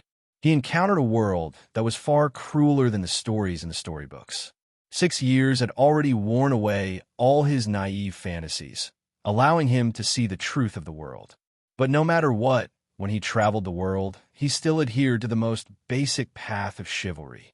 Flower, thief, must, be, dead. What kind of experience was it to be targeted by the strongest person in the world? In any case, rapists, kidnappers, and even brothel patrons all over the world have been attacked by the mysterious oiler. In the 2 years before he met Yin Luo, this double-standard dog was even a staunch advocate of monogamy. In these 2 years, there were countless men from all over the world who had been beaten into a pig's head by him. So much so that when he heard the word pervert, he had already formed a conditioned reflex. Motherf asterisk Kerr. Where is the pervert? Motherf asterisk Kerr. There is actually someone who dares to do something that I want to do, but can't do. Not a chance. I'm warning you. I can only go first. All of you have to let me go first. It's you. The little girl finally broke free from Sun Lang's grip and ran away crying. Sun Lang was stunned for a moment, then said with great joy, "There will be a day when I will be called a pervert." This guy has already lost his mind. After a moment of inexplicable joy, Sun Lang felt a chill run down his spine. Once bitten, twice shy, he began to worry about his gains and losses again, wondering if the little girl he randomly found would also be a great protector or a big cockholder. These were all possibilities. Should I find another one to try? His thirsty heart was restless. He wanted to find another ordinary person to share his joy with and share his joy with. At this moment, the wind flashed, and a small white figure appeared on the courtyard wall. The girl had red lips, white teeth, and picturesque eyebrows. Her immature body revealed a sense of youthfulness. The girl shouted, "Sun Lang." Sun Lang showed a very friendly smile, waved his hand, and said hi. People in good spirits are in good spirits. Originally, Sun Lang was a firm fan of big breasts. He liked tall, mature, and well-developed big sisters. He had no interest in Lolas, this kind of undeveloped bean sprout. After the great protector took over his body, he regarded all the beautiful women in the world as dung. He didn't like creatures like Lolas. They were nothing to look at, nothing to play with, and he didn't even want to look at them. But people in good spirits are in good spirits. The experiment just now had already proved that he had broken free from the shackles that bound his desires and became a perfect creature. He was about to establish a proud hegemony on the continent, and Conan was becoming more and more pleasing to the eye. Such a cute little face, such tender skin, such thin lips, such cute little hands, such a nice smell. Primary school students are not bad at all. Conan met Sun Lang's gaze and inexplicably shuddered. Then she threw this inexplicable sense of danger to the back of her mind, because there were more important things. Conan took a deep breath, looked at Sun Lang, and said angrily, "Since you can touch me, why are you making up excuses and not treating my injuries?" Sun Lang looked at her, showed a doting expression, and said with a smile, "You're really cute when you're angry." So disgusting, Conan suddenly felt a wave of nausea and panic. What the hell is this guy doing? Why is his expression so disgusting? Why is his tone so annoying? Sun Lang put on a pose that he thought was very handsome. It was Big Brother's fault before. "Little sister, you're so cute. Big Brother will definitely agree to all your requests, okay? I'm gonna die. Is this guy joking?" Conan looked at Sun Lang with vigilance. "What the hell are you doing?" Sun Lang opened his arms to her, showing a weird uncle expression. "Before that, come, let Big Brother hug and rub." Legal Lolas, just thinking about it makes me excited. Conan ran away. Don't even think about it. Sun Lang chuckled and began to chase after her. "Do you want me to chase after you?" "Go away, I don't want. I want to hug little Nan Nan." "Are you King crazy?" Then the question was, in terms of Qin Gong, Conan, and Sun Lang, who was better? Although Nan was famous for her Qin Gong, Sun Lang was out of the norm. "Caught you." Sun Lang intercepted the little Lolas and grabbed her waist, raised high. Then, in short, the fountain appeared. Chapter 963. Sun Lang suddenly thought of the Lion King. Of course, it was not the Northern Hemisphere that understood people's hearts. It was the cartoon he watched when he was young. It was probably the Simba pose. That was how he held Conan. Then he thought of the drunken man's pavilion. Gradually, he heard the sound of water flowing between the two peaks. He felt that Nan was like a sponge that was gradually being wrung dry. Of course, this was not important. Yes, it was not important at all. The most important thing was Conan, who was lifted up high by him, was violently shaking her body in a manner and state that he was very familiar with. She was like a fish that had come ashore. Her white skin was dyed with an attractive rosy color, and her small cherry mouth was exhaling hurried and frightened air. Her small hands were clenched tightly, her legs were straight, and her slender and smooth neck was raised high, just like a beautiful white swan. Then, she let out a scream of unknown meaning. It was the kind that sounded very painful. People could not help but feel pity for her and want to do something for her or feed her something to eat. But Sun Lang did not want to do that at all. His heart was unmoved, and he even wanted to laugh. He looked at all of this expressionlessly, like Roy Betty who saw sea rays explode in the dark universe near the Don Weiss Gate. His mood was extremely complicated, and Kunan was about to roll her eyes. As expected of the head of the four great detectives, as expected of the eldest disciple of Wu Ho, as expected of Miss Ku, who could cultivate the ageless eternal spring technique to the point of chi deviation at such a young age. She mustered the last of her strength and roared out the last ripples in the intense changes in her body and wave after wave of surging tsunamis. I'm going to die. Ah! Sun Lang was finally awakened. He subconsciously raised his head and seemed to see a seven-colored light. A rainbow, also known as a heavenly rainbow, was an optical phenomenon in meteorology. When the sunlight shone on the water droplets in the air, the light would be refracted or reflected, forming an arched seven-colored spectrum in the air. It was common after the rain. It was really the uncanny workmanship of nature. His face remained expressionless as he loosened his grip. With a thud, Kunan fell to the ground like a shot put thrown by Galileo from the Leaning Tower of Pisa. Kunan, who had landed on the ground, still hadn't recovered. She sat weakly on the ground. She was like Jing Ku, who had been angrily attacked by the Qin emperor. Just as described in the history books, she sat in a cross-legged position with her hands supporting her on the ground. She was still gasping for air, her body trembling from time to time. She subconsciously raised her head and looked at Sun Lang blankly. Sun Lang also stood there, looking at him expressionlessly. The little lowly, who was sitting on the ground, and Sun Lang, who was standing at the side, under the sunlight, the two people's gazes met at this moment. It was like the first time the Aardwolves met the king of the quilts in the broken warehouse of the Wei Gong family. Sun Lang's robes fluttered in the wind, and his 10 fingers, which were enough to make all the women in the world tremble in fear, were moistened by the golden sunlight. It was a world-famous painting. Kunan couldn't even speak a complete sentence. Every cell in her body was cheering, and she didn't even have the strength to scold him for being despicable and shameless. You, Sun Lang, on the other hand, silently walked to the corner of the wall and sat down on the ground. He held his head and said with blank eyes, I'm so stupid, really.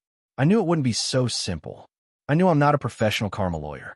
I should have let Taoist White Snow do it first. Kunan panted for a moment, and with the elite willpower of the Six Fan School, she broke free from the tide like joy. The wind blew, and she couldn't help but feel cold. She hurriedly mobilized her genuine chi to dry her body. Misty heat rose from her body, but there were also many other substances that spread out through the heat of molecules. The suspicious and mysterious smell in the air became stronger. Kunan soon discovered this matter, and her face suddenly turned red. God had pity on her. She was still a virgin. Although she was usually very noisy, having rich theoretical knowledge and practical experience were two completely different things. Just like now, even if she had been fully mentally prepared, after truly experiencing the terrifying power of the great health force, she still felt so good that she was in a daze. So she scolded, "Get away from me."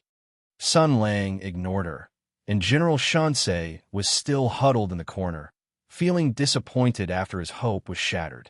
This was the fate of impermanence. He looked at you and smiled proudly, and you thought you had grasped the happiness. Then he would make you cry sadly, and you would find that everything was just like before. I'm so stupid, really, he repeated. I knew it wouldn't be so easy. Kunan still wanted to say something, but suddenly she heard the wind in the air. Someone was rapidly approaching and anxiously shouted, Senior sister, where are you? Soon, Bao Shiren and the others appeared on the top of the wall. They saw Kunan, but the next moment, Miss Ku's roar resounded through the sky. Stop. Turn your heads. Don't look. After all, she was the big sister, and the others subconsciously obeyed. Then, Kunan glared at Sun Lang and roared, Bastard, remember this. Today's humiliation will be repaid 100 times. I must let you have a taste of the same feeling, bastard. Woo shun. Sister. Sister. At the end of her speech, Kunin finally burst into tears. For a girl who was as beautiful as a flower and had never experienced anything like this, the psychological impact she had to endure was unimaginable. She cried and ran all the way to Shun Yaohua's embroidery building. She felt that many parts of her body were cold, and even her head was in a daze because of the extreme pleasure. It was too embarrassing, really. Then, Bao Shiren and the others chased after her. Senior sister, what happened to you? Don't come over. Ah! The voices of the 5 people gradually faded away. But Sun Lang was still squatting in the corner, muttering, I'm really stupid, really. After a while, Bao Shiren and the others returned. They were confused and didn't know what had happened, but judging from Kunan's crying and running, it was definitely not a good thing. After landing on the ground, before the men could ask any questions, their noses twitched at the same time. What does that smell? Ku Bowen frowned. Di Huaying looked confused, and Bao Shiren looked surprised. Only Song Huifu smelled it again. The other 3 turned to look at him. What did you find? Song Huifu looked at the 3 of them with a strange look in his eyes. You don't know? The 3 men shook their heads in unison. Lord Song turned around. Huff. What are you laughing at? Nothing. Huffed. Senior brother Song, you really are laughing. Nothing, I just feel a little sad. Huffed. Huffed. Bao Shiren shouted. Why are you laughing if you're sad? Are you laughing at us? If you don't know, you don't know. If you don't know, you don't know. Is it embarrassing to not know? Song Huifu said seriously, Yes, it is very embarrassing. Forget it, forget it. Bao Shiren waved his hand. He was the most tired one today, and he really wasn't in the mood to argue with Song Huifu. He looked at Sun Lang and shouted, Sun Lang, no matter what happened, senior sister Ku did run away crying. In other words, it was Sun Lang who made senior sister Kunin cry. There was no doubt about that. He stepped forward and shouted, What did you do to senior sister Kunan? Sun Lang was still squatting there, muttering to himself, I'm so stupid. Really? Bao Shiren looked at his idiotic appearance and couldn't help but get angry. He had been teased by Sun Lang today. The crimes that this bastard had committed against him were simply too numerous to be recorded.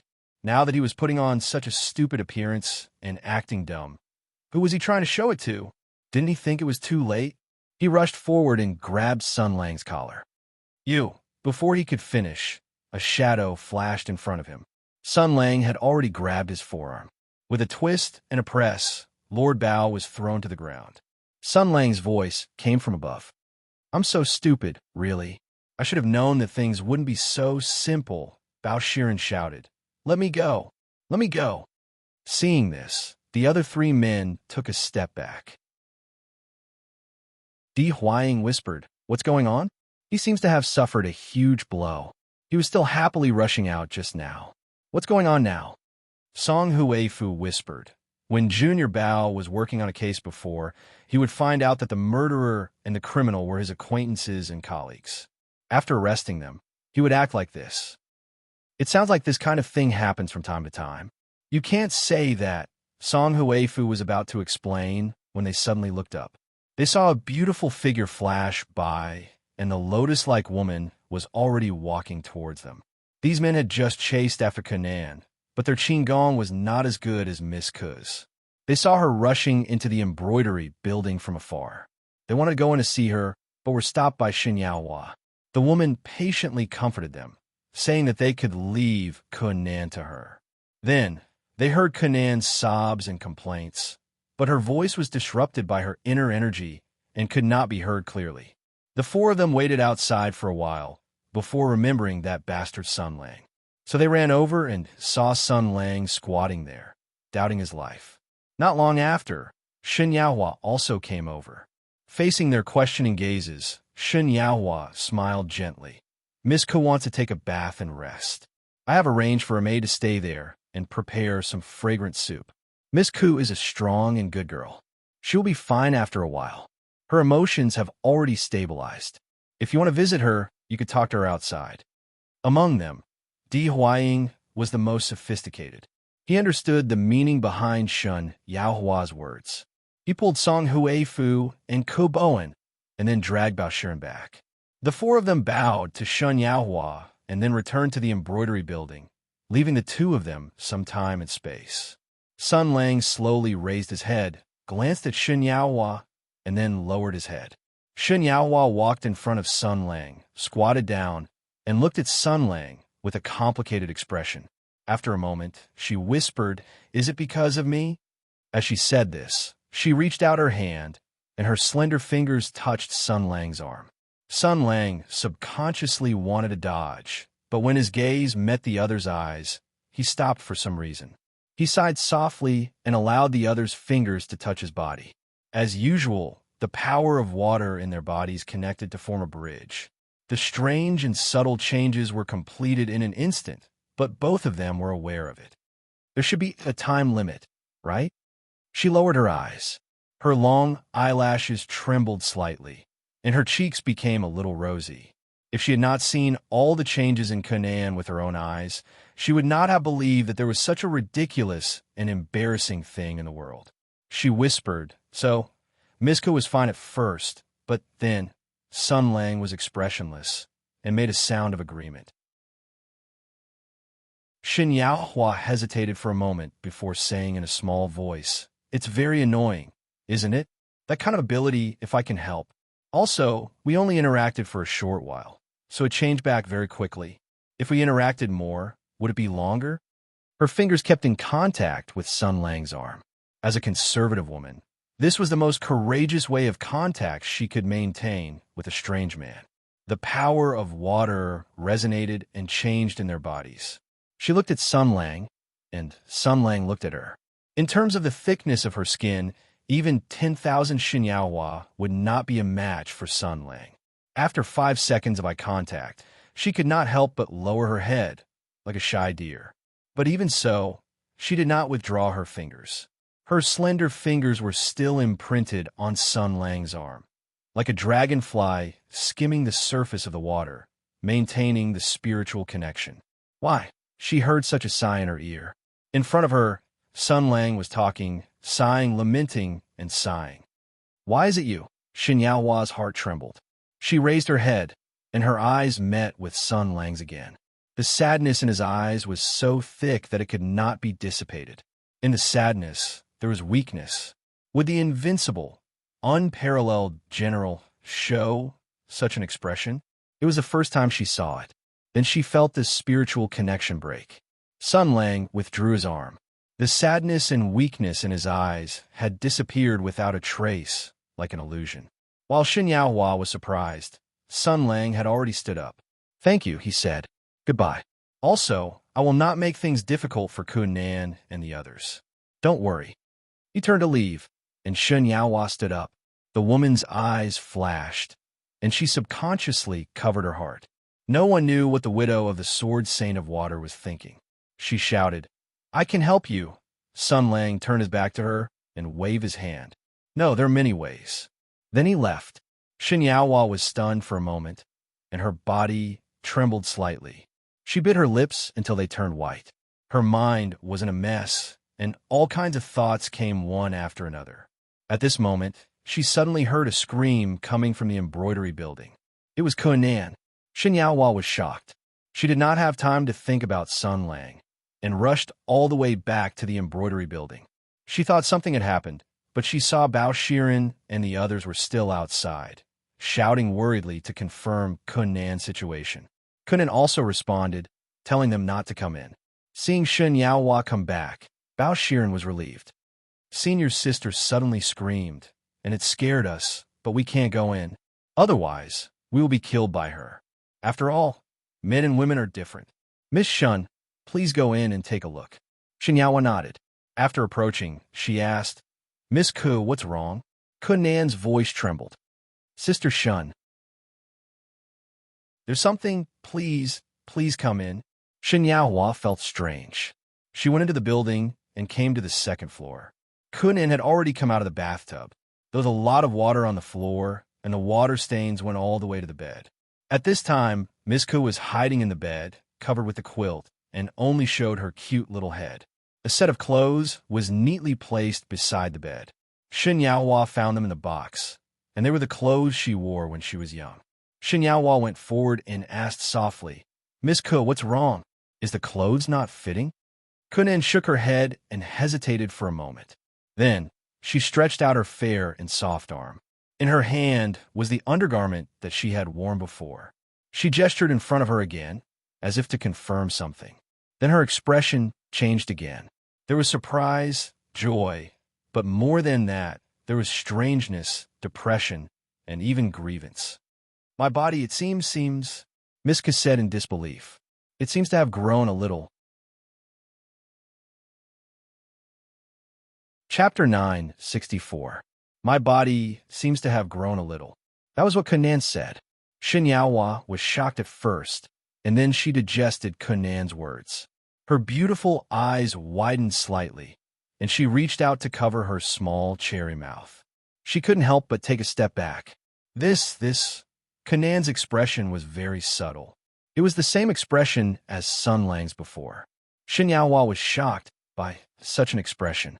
She hesitated for a moment and whispered, "Is it true? Is it an illusion? Could it be?" She looked at the underwear in Kunan's hand and reminded her with her rich daily life experience. If you dry it after it's wet, the clothes will become smaller. Kunan's face became red again, but she shook her head firmly. "No, it has indeed become bigger." She put the underwear aside, raised her white lotus-like delicate arm, and said in a firm tone, "It can't be wrong. I've been measuring my body every day for the past 2 years. I've tried countless methods in these 2 years, and I've been paying attention to the changes in my body every day. I already know everything about this body like the back of my hand. In these 2 years, no matter how much I eat, no matter how much I exercise, no matter what I try, I can't make this body change at all, until today." Kunan sighed. "Although the extent is not very big, it has indeed become a little bigger." Speaking of this, her voice unconsciously choked up. Her eyes were already filled with tears. 2 years of painstakingly searching, 2 years of repeated setbacks, chasing after hope, but to no avail. Every time, he returned with disappointment, as if what he was doing was a futile effort that was destined to fail. He searched for famous doctors, visited all the masters, but every time, he was coldly rejected. The countless failures were enough to crush any strong-willed person. Moreover, Big Brother accompanied him in his search without any complaints, abandoning his future and prospects. Then, hope finally appeared. And the reason why she cried was not only that, because the shape of this hope was like a dick. It was too outrageous, too absurd, and too laughable. The famous doctors of the Central Plains were helpless. The Grand Masters in the world were unable to do anything about it, and the almost hopeless, ageless, eternal spring art had actually been solved in such a sad way. It was simply the biggest joke in the world. So Kunan cried. She gritted her teeth and said, "Lecher, pervert, shameless, vulgar, despicable." Shen Yaohua sighed. "At least there is a way." Hearing this, Kunan jumped up like a kitten whose tail had been stepped on. She waved her hands and screamed, "No, but yes, I, Kunan, will be a little girl for the rest of my life." He would remain a bachelor until he died, become an old granny. She would never marry, to look like this for the rest of his life. Yes, absolute. No, yes, again, give way. That, pervert, staff, bang, charge, 1, down. Shen Yaohua sighed, and her expression became sad. She reached out and hugged Kunan. Unexpectedly, the woman whispered, "There are still many ways." Kunan came into contact with her soft embrace, and her tense body gradually softened. The little girl relaxed her tired body and agitated soul in this warmth. She said in a low voice, "Yes." So Shen Yaohua sighed silently. She really cared about it. She cared about that person and about that person. When she heard Kunan talk about the vulgar ability of Sun Lang, she became concerned. As the saying goes, wise people have different opinions, benevolent people have different opinions, and lecherous people have different opinions. When people first heard about the function and nature of the great health force, they often had different reactions. The first reaction of ordinary people was to laugh lecherously and then envy. The first reaction of the righteous people was to be angry and then to rebuke and be on guard. But Shen Yaohua's perspective was different. She saw something else. She saw that this ability was not a gift from the heavens, but a troublesome curse. This ability did not bring happiness to women, but brought pain to the host. With this ability, the host would lose the ability to communicate with women normally and be cut off from half of the world's humans. He could not even hug the person he loved. In the embroidery building, Sun Lang's reaction confirmed Shen Yaohua's guess. After touching Kunan without any hindrance or side effects, that person let out a wild laugh of surprise. The joy and sadness in his laughter made her feel as if she had experienced it herself and even felt happy for him, just as she could read Sun Lang's loss and sadness. There was no doubt that Shen Yaohua had the power to suppress that curse.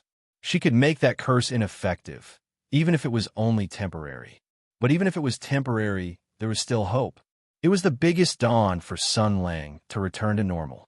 He should have been overjoyed, and he should have grasped this last life-saving straw.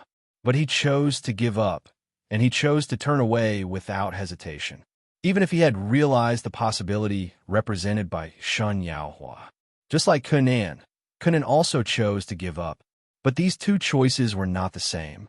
Kunan's self-esteem had been hurt, and her dignity as a woman had been violently offended. Naturally, she would be extremely against this kind of absurd and despicable treatment method. But Sun Lang's abandonment was due to other reasons. He knew the reason, and so did Shen Yaohua. Miss Shen's eyes flashed with sadness, and she felt a sharp pain in her heart. From the beginning to the end, she and Sun Lang were aware of something, so they resisted each other. Sun Lang tried to keep a distance from her, and she did not want to have anything to do with Sun Lang. In order to stay away from Sun Lang, she refused her father's order and even begged him, regardless of the future of her family. But in order to stay away from her, Sun Lang even gave up the best opportunity at present. So what was the reason? Was it guilt, a lack of confidence, or was he escaping? Even she did not know the answer. She could not see through a person's thoughts, and she could not see through that person. But fate was called fate because no matter what, you could not escape or hide from it in the Copper Sparrow Pavilion. Sun Lang returned. General Shunsei walked into the Luan Feng Ming Pavilion with an indifferent expression. His expression was calm, and his expression was at ease. First, he tripped over the threshold, and his right leg was lifted forward, directly breaking the high threshold in two. Then, he crashed into a pillar, directly breaking it in half. After breaking 5 steps, he thought for a moment and directly flew to the 7th floor. The generals who were secretly observing quietly poked their heads out. Shan Xiongxin picked up the threshold. Android used the Imperial Army to weld the broken pillar, and Pongji called for people to clean up the stairs. Everyone looked at each other with curiosity written all over their faces. They really wanted to know what had happened, but other than that, they also wanted to live. After drawing lots and pushing the blame, everyone discussed and decided that this time, Pan Mei would be the scout.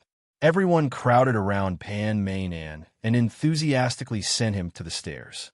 Sir Pan still wanted to struggle, but a few large feet came from behind and kicked him out. Feeling the burning gazes behind him, Pan Mei's buttocks tightened, and he resentfully knocked on General Shent's door. The door opened silently, and then Pan Mei's slightly flattering voice sounded. "Sir," he asked softly, "did this trip go smoothly?" Sun Lang, who was inside, nodded and said it went smoothly. Pan Mei's spirit was lifted. "You destroyed Bao Shiren's dog head?" Sun Lang shook his head and said, "Nope. But you've also made those 6 fan school bandits suffer a great loss, haven't you?" "Nope. You used a clever strategy to sow discord and made the 4 famous detectives who were seemingly united but actually divided start to suspect each other?" "Nope." "I understand. Then you must have avoided the main force and attacked the weak point, avoided the sharp edge, and instigated Shun Shixiang to defect, and arranged a linked vicious plan?" Hey, do I look like such a sinister person who only knows how to play tricks? Padme stared and said, Don't tell me you also slept with Kanan? Sun Lang was shocked. Of course not. Why would you think so? What kind of reaction is that? The reaction of a handsome man is prime who keeps his chastity like jade, protecting his reputation and chastity. The people who were eavesdropping outside all looked like they wanted to vomit, but Padme did not dare to do so. If he pretended to vomit in front of General Shansei, he might actually make him vomit. After adjusting his tumbling stomach, he said, You didn't do this, and you didn't do that. So what did you do on this trip? Sun Lang was slightly startled, and then said slowly, Actually, it's nothing. I just made a very impulsive decision without thinking about the consequences. I thought it was very cool. Although I don't understand, it sounds very stupid. It is very stupid. Sun Lang turned around, opened the window, and looked out at half of the capital city. It was already late, and the sunset was slanting, making the sky as bright as fire. General Shint's body was covered in half of the light. His calm voice slowly sounded, full of peace and tranquility. Actually, it's not very troublesome. Padme did not understand. What? Sun Lang said leisurely, I'm not greedy. There are thousands of weak water, and at most I can get 1, 2, 3, 4, 5, 6, 7, 8. In any case, it's just a few ladles to taste. The rest of the weak water has nothing to do with me. I can let it flow however I want. So it's not a big deal. But you seem to be crying. You look very sad. These are tears for the forest that I've never met before. I feel sad for them. The handsome young man in his prime is no longer their common property. The people outside finally could not take it anymore, and the sound of vomiting rose and fell. Sun Lang turned his head, and his smile was as familiar as everyone remembered. His worries disappeared into thin air, and he returned to his usual appearance. He kicked Padme outside. Have you heard enough? Hurry up and get to work for me. There's still 2 days left. I've been bullied by Bao Hezi in the imperial court, and I've been ostracized by the emperor and the royalists in the imperial court. Go and help me. What should be done must be done, and the footsteps of progress never stopped. In Sun Lang's view, his enemies would always be Empress Tensei and the emperor. The battle would continue, and the game had just begun. The emperor's ambition, empress's schemes, and the ancient the devil hidden in the dark. There were many more enemies. Not only did he want to take revenge for everything that had happened to him, but he also wanted to seek justice for what happened 2 years ago. Not only that, but for the people he cared about, he also wanted to open up a quiet and peaceful future. For this, he would eliminate all threats and challenges. That was all. He was Sun Lang, and he was no longer Jiang. Bai Yue and Matriarch Shi had helped him untie the knot in his heart and cut off the shackles of the past for him. Now, he had returned to the imperial capital to completely cut off his past. The final knot in his heart and the final battle were all here. He would end his concubine here. Xin Yaohua, on the other hand, was just an insignificant passerby in his life. In his eyes, their lives were like 2 parallel lines that would never intersect. They were destined to have no intersection at all. But he was not good at mathematics, so he did not know that there was something called Riemann geometry. Chapter 965. 2 days passed by in the blink of an eye. Under the instigation of Sun Lang and the operation of Shint's henchmen, the imperial capital was abuzz with gossip. All kinds of inside information about Admiral Shansei were flying everywhere. For example, the storytellers in the imperial capital's tea houses and taverns all had a few high-quality stories with extremely subtle content. The ups and downs of the plot, the twists and turns of the plot, the mystery of the inside story, and a fascinating development. It made the professional storytellers who made a living from this feel ashamed of their inferiority. It could be said that other than the more serious political leanings and the more dangerous ideological aspects, there weren't any major shortcomings. However, this kind of thing wasn't a big deal in the imperial capital. After all, where was this? This was the imperial capital, the most benevolent place under the feet of the emperor. How could a commoner be punished for talking? Even the commoners could talk about national politics, and even the peasants could criticize the evils of the times. This was the rule set by the great ancestor. Who dared to stop it? Who dared to interfere?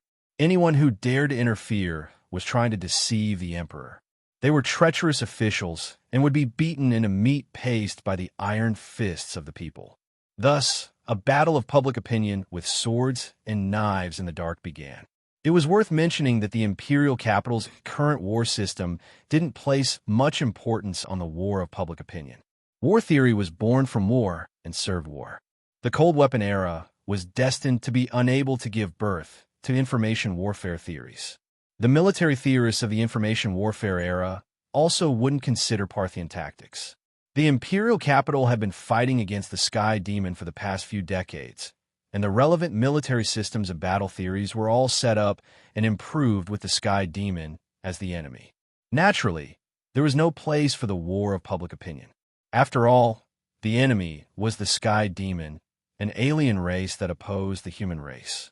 They were mortal enemies that couldn't be persuaded to surrender, coexist, divide, or instigate. Therefore, the war of public opinion was completely useless against the enemy. The people of the imperial capital worshipped martial arts, and the invasion of the sky demon was a huge disaster that could destroy the entire country. Almost everyone in the imperial capital knew that they had to kill the sky demon. The propaganda of the imperial capital was impregnable, so there was no place for the war of public opinion to be effective. Therefore, the empire did not pay much attention to the battle of public opinion. There was no complete system and no countermeasures. Even when Sun Lang started to reform the empire's military system and proposed many new military theories, he did not place too much importance on the battle of public opinion. After all, the most important task at that time was to fight against the sky demon. Everything else could be dealt with later. This, we'll talk about it later, was rather ingenious. As a result, when Sun Lang launched a war of public opinion like a flood, the relevant authorities of the empire were completely caught off guard. Although the empire had a saying like, guarding against the mouths of the people is more important than guarding against the rivers since ancient times, and also attached great importance to the huge impact of public opinion and rumors.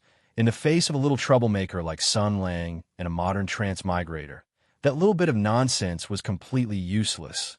After all, Sun Lang was a man who had been baptized by modern marketing concepts and entertainment to death.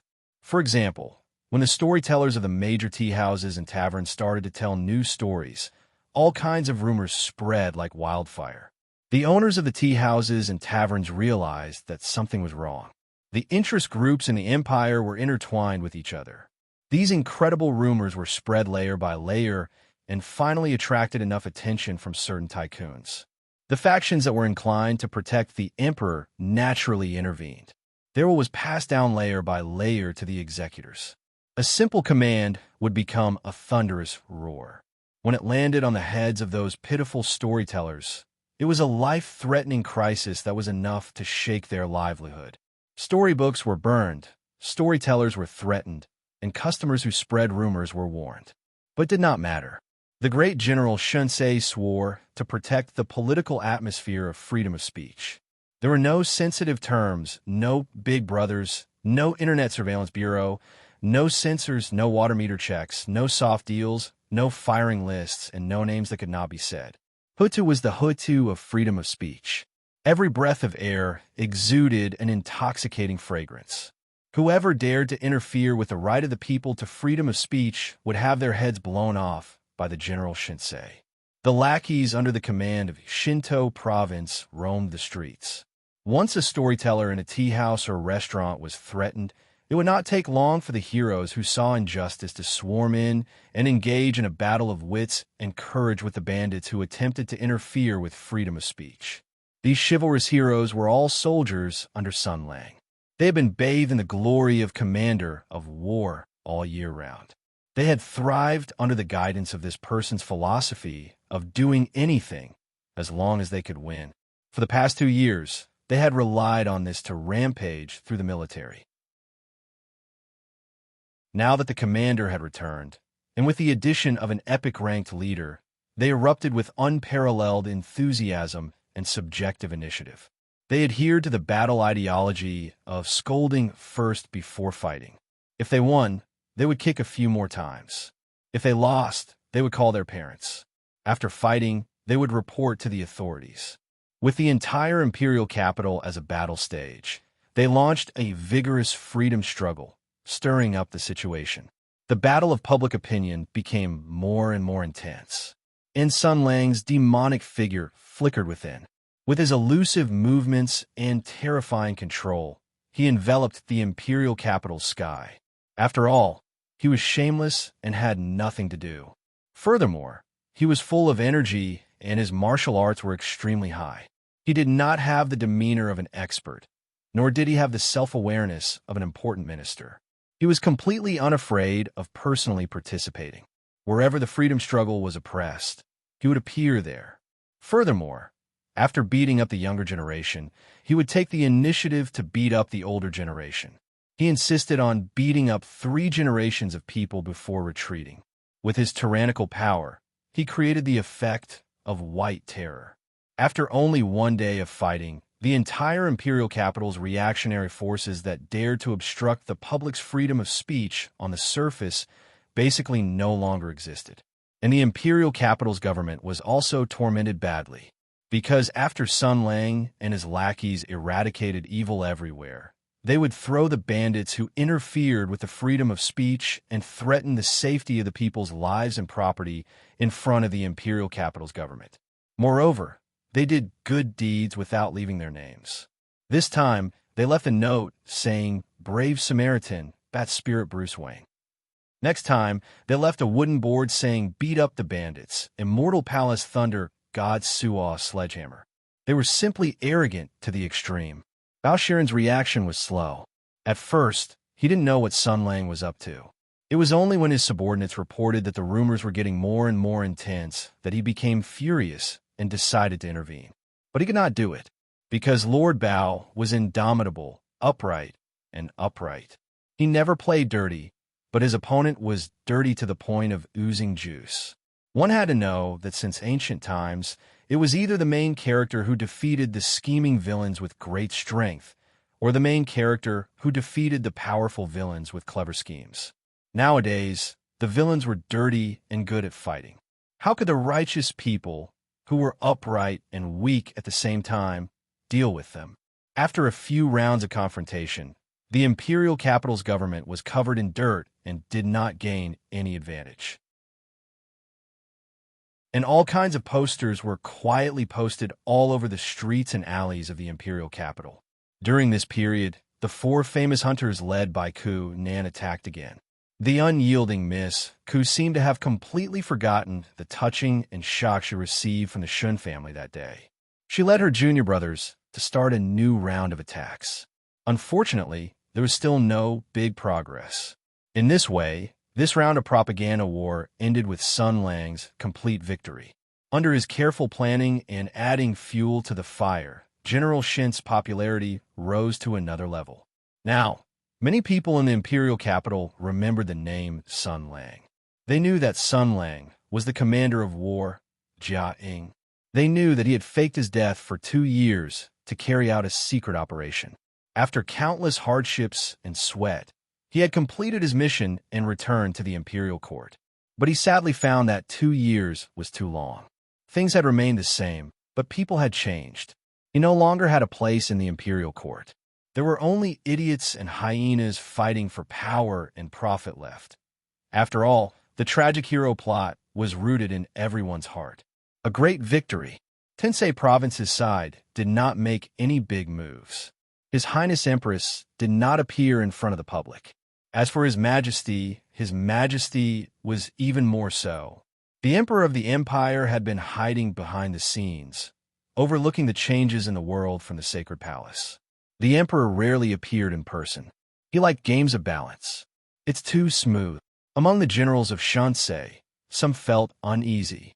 Yin Song said, "Even if we took them by surprise, even if they were a plate of loose sand, even if we were well prepared and experienced, this matter still went too smoothly." And Zhuo agreed. That's right, The emperor and princess aren't fools. Perhaps they aren't proficient in certain areas, but they wouldn't lack the ability to see through gains and losses. We are wantonly guiding public opinion and can be said to be stirring up trouble. They should know the consequences of this matter, so why aren't they interfering? Only Pongji's expression was subtle and even gloomy.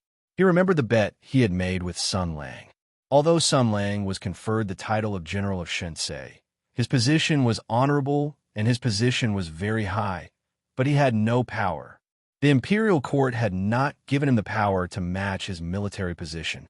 He had advised Sun Lang to make early plans, but Sun Lang seemed to have a card up his sleeve. He claimed that the emperor would prepare a great job for him. That was the military selection. The triennial military selection ceremony selected the most elite warriors for the country, conferred them the imperial army, accepted them into the power class of the empire, trained them, promoted them, and appointed them. This would allow the entire social class to flow and maintain the vitality of the country. Indeed, as Sun Lang said, this was a great job. With Sun Lang's position, prestige, and military position, he was qualified to be the chief examiner of the military selection. No one was qualified to make him his deputy. What did this mean? It meant that the first military selection after the Great War of Tianyuan would be written by him. The moment the candidates who passed the military selection and passed the military selection were announced in Wuhua, they would automatically become his disciples. From then on, their future, glory, and achievements would be closely tied to him. As the saying went, a teacher for a day, a father for life. The relationship between a teacher and a student in the imperial court was even stronger than that between a teacher and a teacher. More importantly, the military selection provided the most honorable reason for those families and forces who wanted to join the General of Divine Strategies and place their bets on his side. Once the elite disciples and even the core members of the clan made it to the top, a natural alliance would naturally be formed. There were far too many benefits like this. It was precisely because the benefits were so abundant that Pongji completely did not believe that the emperor would hand over such an excellent gift to Sun Lang. He was so confident that he had confidently made a bet with Sun Lang. He had originally thought that he had won for sure, but now he was somewhat uncertain. Right now, public opinion was boiling, and rumors were flying everywhere. Even the commoners knew that the General of Divine Strategies was being pushed aside by the imperial court.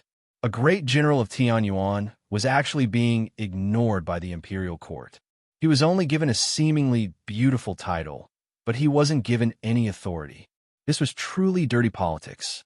Then, under this boiling public opinion, if the imperial court announced that Sun Lang would be the chief examiner of this military selection, then the discussion and discontent of the common people would completely disappear.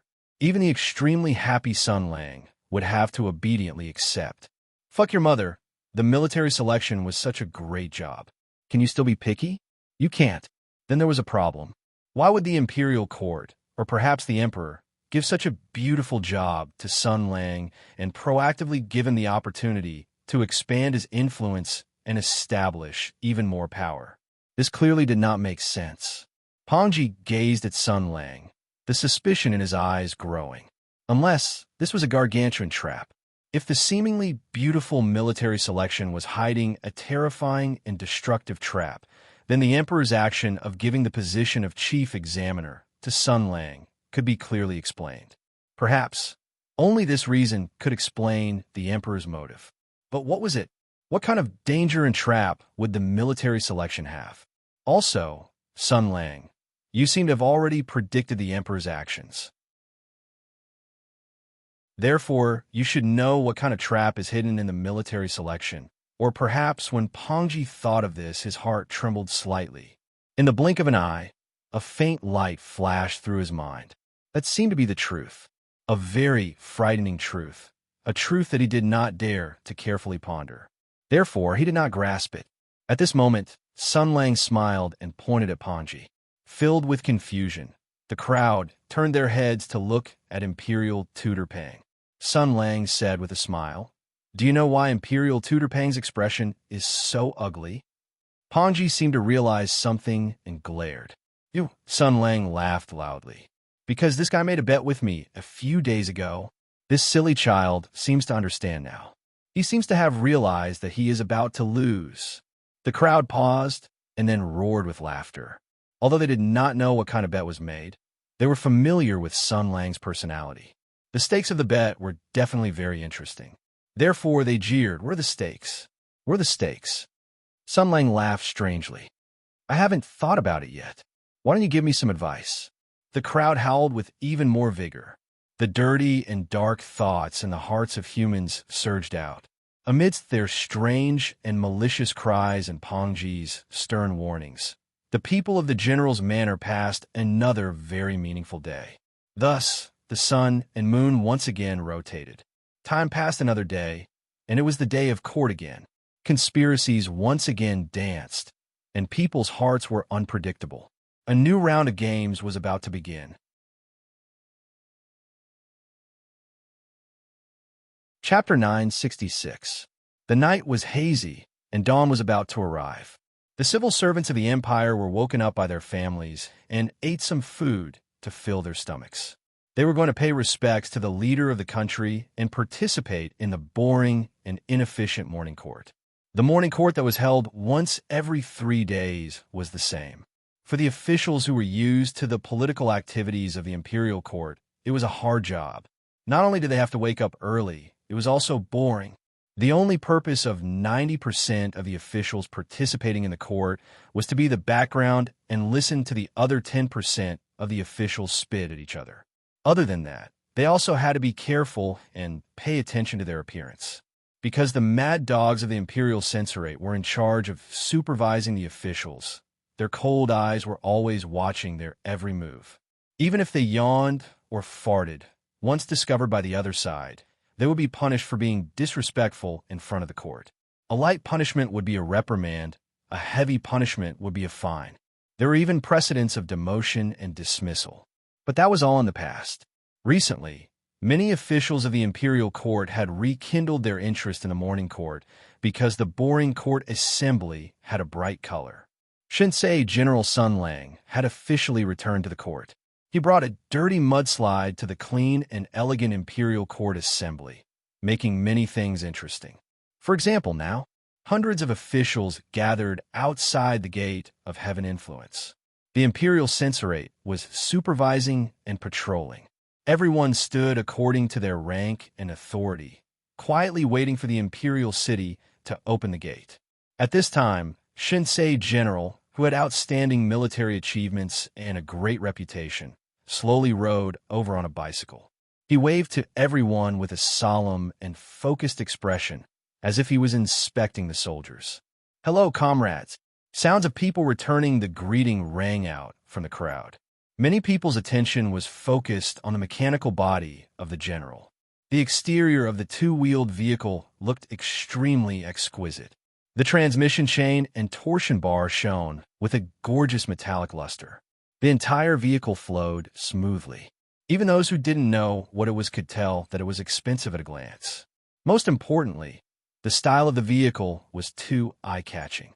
The quiet gears, the simple torsion bar, and the exotic design were filled with the beauty of ingenious machinery. Greenwood was natural, leaf fire was rough, and Shin water was elegant.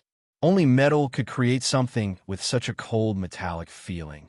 Obviously, this thing came from the country of metal. Thinking about how the envoys from various countries have been racking their brains, trying to knock on the general's door in the Shunsei these past few days, the appearance of the bicycle here might be a political signal. Then again, this kind of bicycle appeared in the West more than 100 years ago. At first, it was just a very poor means of transportation.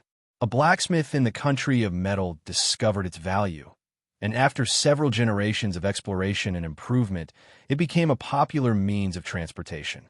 But just like the many awkward situations in the exchange of civilizations, this kind of thing also hit a wall when it was imported to the empire. The war maniacs of the imperial court were interested in its mobility and wondered if they could equip the mountain core with it to increase their mobility. But after the soldier in charge of the test broke 5 vehicles in the time it took to burn a stick of incense, the plan was shelved. The promotion of the bicycle among the people was also greatly hindered. The main reason was that people felt that the posture of riding a bicycle was very stupid. Anyone who rode a bicycle for 2 rounds could not stand the looks of the passersby. Most importantly, riding a bicycle was not as fast as running, and it was easy to break if one was not careful. But the general of Shunsei still rode over, and under the watchful eyes of the crowd, he leisurely rode around the gate of Heaven Influence and greeted the group of officials. The scene was extremely awkward. In the relevant regulations of the empire, there were many items related to the participation of officials in the imperial court. From the dress of the officials to the etiquette of entering the imperial court, they were all very carefully regulated.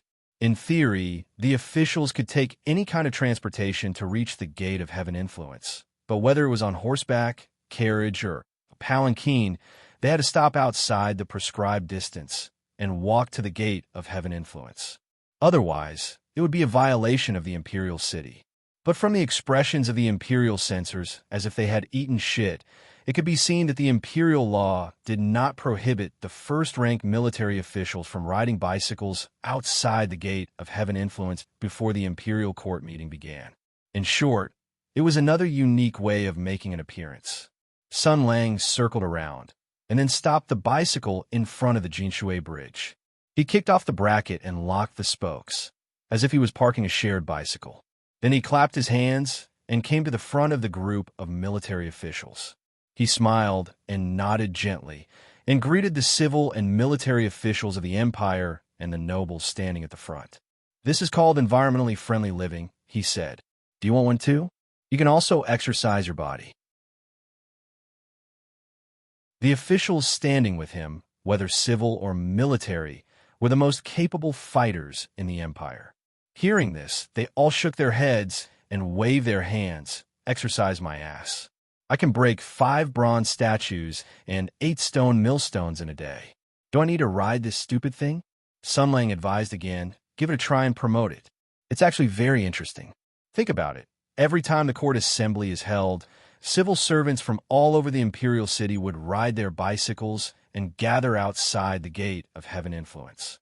Then they would park their bicycles beside the Jinshui Bridge. Isn't such a scene spectacular? It's like going back to the 70s and 80s. What the hell was the 70s and 80s? Everyone knew that Sun Lang was saying something inexplicable again, so they simply shut their mouths and didn't say anything. Sun Lang was resentful. In fact, they had something to say. For example, in the past 2 days, there had been a lot of discussion in the imperial city. Anyone with a discerning eye could see that Sun Lang was stirring up trouble behind the scenes. However, these important officials of the imperial court were all first-class people. Even if they had something to say, they would not do it in such a public place. Moreover, Sun Lang was not someone easy to deal with. If they said something wrong, they would be entangled by this shameless, evil creature on the street. That would really be a disgrace in front of all the officials. As a result, the leaders in the front row maintained their tacit silence. Only the general of divine strategies was trying to find something to talk about. After a while, he took out 2 donkey roasted meat from his pocket and began to eat under the strange gaze of the censor. As he ate, he praised the roasted meat and made a sound that made people feel annoyed. So annoying, this brat. An old official beside him could not help but ask, "General, did you not eat before coming?" Sun Lang swallowed the food in his mouth and said, "I ate." "Then why are you still eating?" Sun Lang smiled and said, "I am still a child. I'm still growing. What's wrong with eating a little more?" The old official was old and was more conservative and old-fashioned. He was very unhappy with Sun Lang's sloppy attitude. At this time, he patiently reminded him, "You should not eat too much in the morning, especially this kind of food. Otherwise, it will be very troublesome when you have the urge to poop during the court meeting." Sun Lang glared and said, "What are you saying? If I want to poop, I will naturally raise my hand and report to His Majesty. Can he not let me go? Funny." The old official heard the stifled laughter from the side and fiercely glared at Sun Lang. Then he turned his head to the side. Out of sight, out of mind. After a while, Empress also came. She saw the bicycle parked not far away and saw Sun Lang eating donkey roasted meat. She looked at him as if she was looking at a large pile of garbage. Sun Lang looked at her and handed over the half-eaten donkey roasted meat. He said affectionately, "Sure, you are here. Are you hungry? Come, let's kiss indirectly." Empress looked at him coldly and said, "Unscrupulous and lawless. Can you be a little bit more serious?" Sun Lang said slowly, "Although I rode a bicycle to court, ate donkey roasted meat outside the royal palace, and spat everywhere loudly, I know that I am a good official who is loyal to His Majesty. Why don't you go to your father and let him remove my position for the crime of eating donkey roasted meat while waiting in line to court?" Empress was too lazy to quarrel with him and turned her head to the side. Sun Lang teased her for a while more and finished his breakfast in joy and joy. Then the city gates opened and the time was up. Amidst the praises of the imperial censor, as if relieved of a heavy burden, the officials set out. When Sun Lang passed by the palace gate of the royal palace, he casually stuffed the donkey roasted meat into the hands of the guard and nodded to him. "Please help me wrap a German and bury him." Empress also heard this sentence and said coldly, "Boring." Sun Lang left behind the bewildered guards and quickly walked forward. He continued to walk behind the Empress concubine. In his words, "I want to go to school with Sure." From his point of view, the Empress concubine's long hair was like a waterfall that cascaded down. Her graceful and fit figure was hidden under the wide and dignified robes, faintly emitting a serene fragrance. It was a very beautiful scene. Of course, Empress, who was walking in front, was a little uncomfortable because there was a pervert behind her. The other party was just walking behind her, but she felt as if there was a knife on her back. Sun Lang behind her smiled and said, "Then let's talk for a while. How's your father plan to deal with me this time?" Empress said faintly, "General, you are a loyal official who is loyal to His Majesty. Why will my father do anything to you?" Sun Lang said, "Wow, you believe such stupid words." Empress snorted and quickened her pace. Entering the palace, the ceremony was sung, the officials bowed, and the emperor arrived. Under the protection of the eunuchs, the emperor came to the center of the palace and sat on the dragon chair. Looking at the crowd of people kneeling in the palace, a small number of important officials who stood and bowed, and an unusually eye-catching thorn, he snorted coldly in his heart. He, Li Guangyan, had been the emperor for so many years, but he had never been so resistant to morning court as he was now. This was because a hateful and abominable thorn had sneaked in, and he was unable to kill the other party for the time being. He could only watch this bastard swagger in front of him. What was even more infuriating was that this little bastard was very good at provoking the anger of others. Sometimes, a simple sentence could ruin your good mood for the whole day. Calm down, I have to calm down. I cannot lower myself to his level. This is just a clown. I will let him be proud for a while. The more he jumps now, the worse he will fall in the future. I will wait. I am the emperor. I can wait." The emperor tried hard to calm his chaotic state of mind. In fact, before going to court, he had already meditated and emptied his mind. He thought about Sun Lang with great concentration and thought about what might happen in the morning court. He had done enough psychological preparation to ensure that he would not be a loss because of any hateful actions or actions of the other party. But no one could establish a model of Sun Lang's behavior. No one could grasp the logic of Sun Lang's behavior. No one could predict Sun Lang's next move. The emperor raised his hand, and the internal guards conveyed the emperor's order. They sang for the officials to rise. Before the officials could straighten their backs, the emperor saw Sun Lang give him a big smile. He saw that Sun Lang was waving his hand at him as if he was warmly greeting him. He also silently mouthed the words of greeting, as if he was afraid that the emperor could not understand. His mouth moved very slowly. He said 4 words, "Hey, big idiot." The emperor's face immediately flushed red.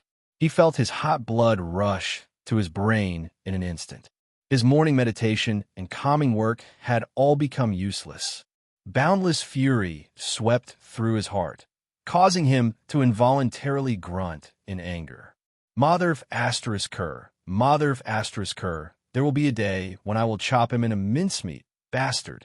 This angry snort was neither loud nor soft, but martial arts prevailed in the Empress Dowager. There were many experts in the imperial court, so many people heard this angry snort clearly. Be it the eunuchs in front of the imperial court or the ministers who were bowing, many people had noticed Sun Lang's actions. However, they had completely underestimated Sun Lang's guts. No matter what, they could not imagine that this daring fellow would do such a thing. But they could definitely link His Majesty's angry snort to Sun Lang's behavior. After all, this was the Empire. The imperial power was supreme. There were still many people who were willing to flatter the emperor and hug his thigh. They did not mind taking a risk, if they could be simplified in the emperor's heart. Immediately, a few clever internal guards and officials were ready to jump out and angrily rebuke Shunsei for his rudeness in front of the palace to vent the emperor's anger. But they were still clothes. Before they moved, Sun Lang's concerned voice rang out. "Your Majesty, this official heard your grunt. Are you not feeling well? Or did someone make you angry?" The emperor's expression became even more depressed. A moment later, he slowly said, "There is no such thing. My dear official, you heard wrong." Sun Lang nodded happily. "That's good. Then this official is relieved. This official thought that my warm greeting just now had made your Majesty unhappy. After all, a few of my colleagues in attendance could not wait to jump out and scold me. Your Majesty, I am very grateful that you do not mind."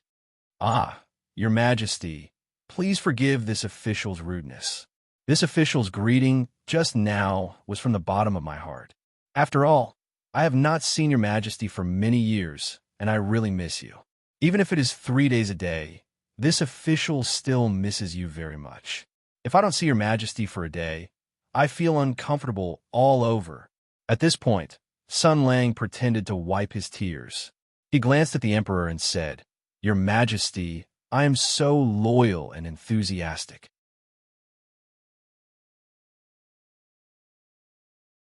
Chapter 967. The emperor looked coldly at Sun Lang. He looked at this daring and unscrupulous bastard. To have such a lawless thing in the court would be an extreme headache for any monarch. This was because the emperor was a creature with the greatest desire for control and ambition in the world, and this bastard in front of him was the empire's deadliest problem. The anger and killing intent in his heart burned like magma. But there was nothing he could do. He still had to endure, but he still had to feign civility. Because what he was facing was a predicament that the previous emperors of the dynasty could not imagine. If an ordinary official acted wantonly in front of the palace, he only needed to say a few words, and there would be countless officials to carry out his will. The officials would attack him and take him down in court. There would be a judge to punish him, and an imperial edict to punish him. The emperor's words were law. A few words could decide a person's fate. This was his power because he was the son of heaven, the unquestionable father of the country. But Sun Lang was different. First of all, he would not allow himself to be captured without a fight. If he could take down a Shansei general with just a few words and a harmless rudeness in front of the palace, the emperor would not need to rack his brain every day. There was only one chance to kill him. He had to be fully prepared before he could make a move. Because once he made a mistake and could not take him down cleanly, his counterattack would be enough to plunge the entire country into a sea of fire. This meant that before the time was right, he could only watch this bastard act wantonly. How infuriating, how infuriating. If Sun Lang was a scheming, shrewd, and unfathomable person, then it would be fine. But what Li Guangyan was facing was at most the open and veiled struggles of the temple and hidden fights that did not involve blood. These were just child's play. Ever since he was the crown prince, he had long been used to it. But the crux of the problem was that Sun Lang was an unfathomable fool. He could set up a brilliant plan that you couldn't crack like a real hero, but he could also sneak behind your back like a hooligan. This guy didn't have the demeanor of a peerless expert, nor did he have the self-awareness of an important minister of the empire. In his dictionary, there was no such thing as a grandmaster's demeanor or noble identity. This meant that he could happily and tirelessly do meaningless things, and he did not mind embarrassing himself in the slightest. just like how he had just cursed the emperor as an idiot, just like how he had chattered endlessly in front of all the civil and military officials. This person did not seem to care at all about his image in the eyes of others, and he was trying to drag his goal down to the same low level as himself. "I will not lower myself to his level," said the emperor to himself. Therefore, in the face of Sun Lang's shameless accusation, he said indifferently, "General, you have outstanding military achievements and are loyal to the country. Who in the court doesn't know this? Do you still need me to praise you?" Sun Lang smiled mischievously and said, "Yes, yes, I do. I like to see people speak from their conscience." Many of the civil and military officials immediately lowered their heads to prevent the censors and eunuchs from seeing the smile on their faces. It was clear that ever since General Shunsei returned to the court, the dry and serious court discussions had slowly turned into crosstalk. General Shin's messy words had become the driving force of the officials' desire to attend court. Just a while ago, some loyal eunuchs wanted to speak up, but they were stopped by Sun Lang's words. At this time, a clever person took the opportunity to step forward and said loudly, "This is the court. General Shunsei, please conduct yourself with dignity and do not talk nonsense." The person who spoke was an armed eunuch standing on the royal stairs. He had a handsome face with starry eyebrows and sword-like eyes. In Sun Lang's man identification system, he belonged to the category of pretty boys who should be beaten to death. He glanced at the eunuch coldly, and the smile he had when facing the emperor disappeared. The majestic bearing of the first-grade military official and the #1 general of the Tianyuan Empire appeared. The general of divine strategies slowly said, "I'm talking to His Majesty." In this world, there were powerful warriors who could fight against hundreds or even thousands of people. The peerless warriors who controlled the top imperial army even had the power to change the strategic decision of the battle. Therefore, things like murderous intent, aura, and momentum did exist. The dragon-like momentum of controlling millions of soldiers, the ferocious bloodlust of killing countless people, the warrior's divine thoughts gathered in his eyes, the thunder in his tongue, the pressure in his eyes, and the control of his tone. When all these things were combined, it was an intimidating aura. One look and one sentence could take away the opponent's mind. Fear immediately appeared on the face of a eunuch who had stepped forward. He was able to be chosen as an eunuch because, other than his family background, his own talent was also extraordinary. However, after facing Sun Lang, he realized that the things he had been proud of in the past could not withstand a single blow. Even so, he could not take half a step back because he had already made his choice. Since he had chosen to angrily rebuke Sun Lang to gain His Majesty's favor, how could he retreat now? He secretly bit the tip of his tongue and used the pain to focus his mind and break free from Sun Lang's intimidation. He then forced himself to say, "The laws of the court are here. Why can't I speak frankly?" Sun Lang nodded and said, "In other words, you think I shouldn't have said those words, right? What did I say? I said I like to hear people speak with their conscience. In other words, I like to hear His Majesty praise me with his conscience. You think I shouldn't have said those words, which means what I said was wrong. In other words, you think His Majesty speaks without conscience. In other words, you think His Majesty is hypocritical, shameless, despicable, and heartless." He sighed and said, "Young man, you're very brave." The eunuchs had underestimated General Shin's ability to pester endlessly. In an instant, he was labeled as deceiving His Majesty and couldn't help but be scared out of his wits. The heavens had pity on him. Sun Lang's flirtatious words were completely illogical. After a careful debate, they would not stand. The problem was that this label was too severe. What the eunuchs immediately had to do was not debate with Sun Lang about whether or not he had said His Majesty was hypocritical, shameless, and despicable. Instead, he had to quickly express his thoughts to His Majesty. This young eunuch finally did a very wise thing. He did not continue to argue with Sun Lang. Instead, he knelt on the ground with his forehead beaded with sweat. "Your Majesty, the heavens and the sun can see my loyalty," Sun Lang said lightly. That is to say, when you say His Majesty is hypocritical, shameless, and despicable, you are not slandering His Majesty. You are mocking His Majesty. What do you think, Your Majesty? This accurate and merciless stab made many people feel a chill in their hearts. Many people who had some ideas temporarily extinguished the thought of angrily scolding Sun Lang to win praise. The example in front of them already showed how difficult General Shunsei was to deal with. Not only could he easily bite back at you, he didn't mind adding a few more stab. The Emperor said lightly, "General, your words are too serious. He is only wholeheartedly working for the public good. Why do you have to make things difficult for him?" Sun Lang smiled slightly and said, "I am narrow-minded and seek revenge for the smallest grievance. Furthermore, I do it on the spot. This shortcoming has been with me for a long time. No matter what, I can't change it. It is also a headache for me." The general, who was talking and laughing freely, and the eunuchs, who were kneeling in front of His Majesty. The two formed a stark contrast. This was the beauty of power and influence. When the general was accused of deceiving His Majesty, he could glare and say, "F***CK, your mother's fart." When the eunuchs encountered such accusations, they would be scared witless and kneel on the ground to explain themselves. The atmosphere was silent for a moment. After a while, the emperor and all the civil and military officials decided to ignore Sun Lang's words and did not continue to be entangled in this matter.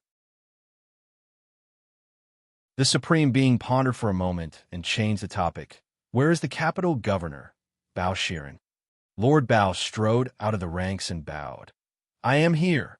The emperor said lightly, 3 days ago, I gave you a token and sword flag and ordered you to investigate the matter of Bronze Sparrow Terrace and Chilian. 3 days have passed. Is there any progress in the case?" Upon hearing this, Bao Shiren subconsciously glanced at Sun Lang. The murderous intent in his eyes could not be concealed at all. Since the trip to the Shun family's residence ended in an inexplicable unhappiness, both sides had fought several rounds in the past 2 days. The team of 5 detectives did not gain any advantage at all. He bowed and said calmly, "Your Majesty, I am incompetent. There is no progress in the case." The emperor snorted. "You're in charge of the capital magistrate's office and govern the capital. Many people praise you for your good judgment. Furthermore, you're from the 6th Fan School and one of the 4 famous arresters. You should be familiar with investigating cases. Why haven't you made any progress after 3 days? Are these 2 cases so difficult to deal with? Or are you lazy and greedy and not willing to work hard?" The emperor questioned your professionalism and attitude.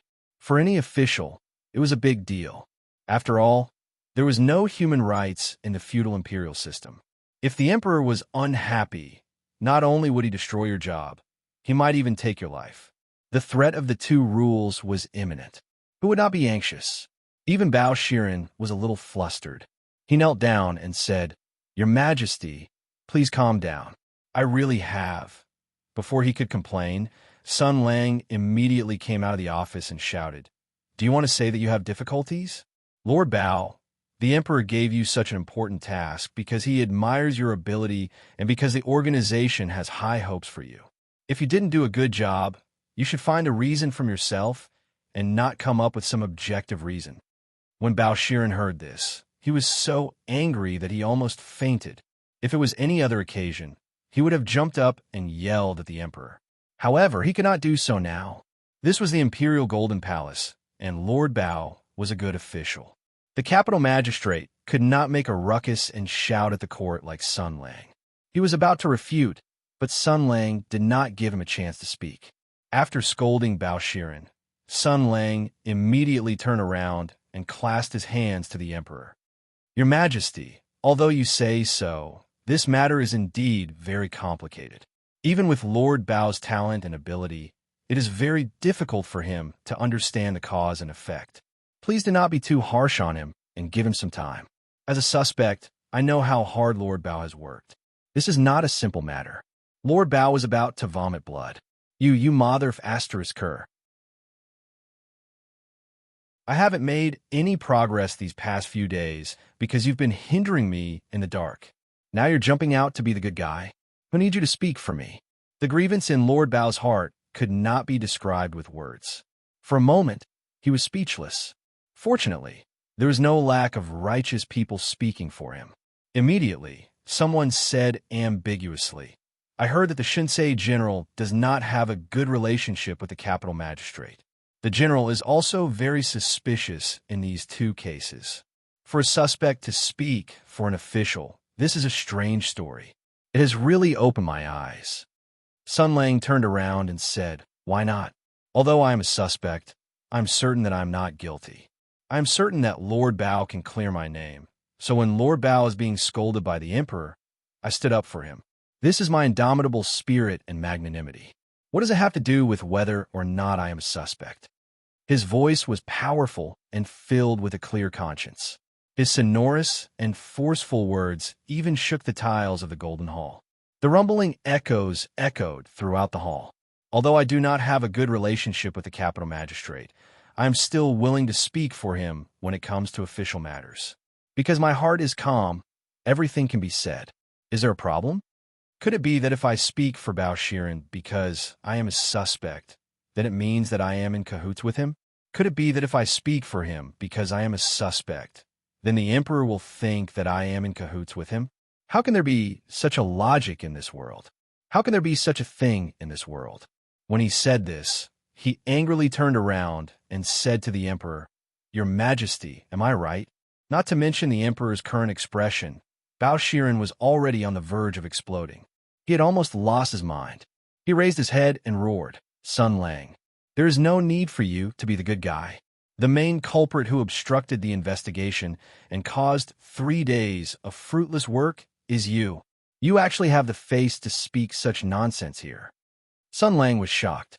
He turned around to look at Bao Shiren. His face was full of shock and bewilderment, as if he had been betrayed.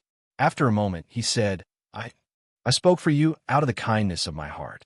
You actually turned the tables on me. Bao Shiren directly jumped up. He had had enough of Sun Lang's insults and teasing these past few days. If it weren't for the strict laws of the court, he would have rushed up to Sun Lang long ago. Even so, he threw caution to the wind. Sun Lang, this stinking, shameless thing, had been extremely rampant in the past 2 days. All of the investigation work had reached a stalemate. If this stalemate continued, the day of progress on the case would be far away.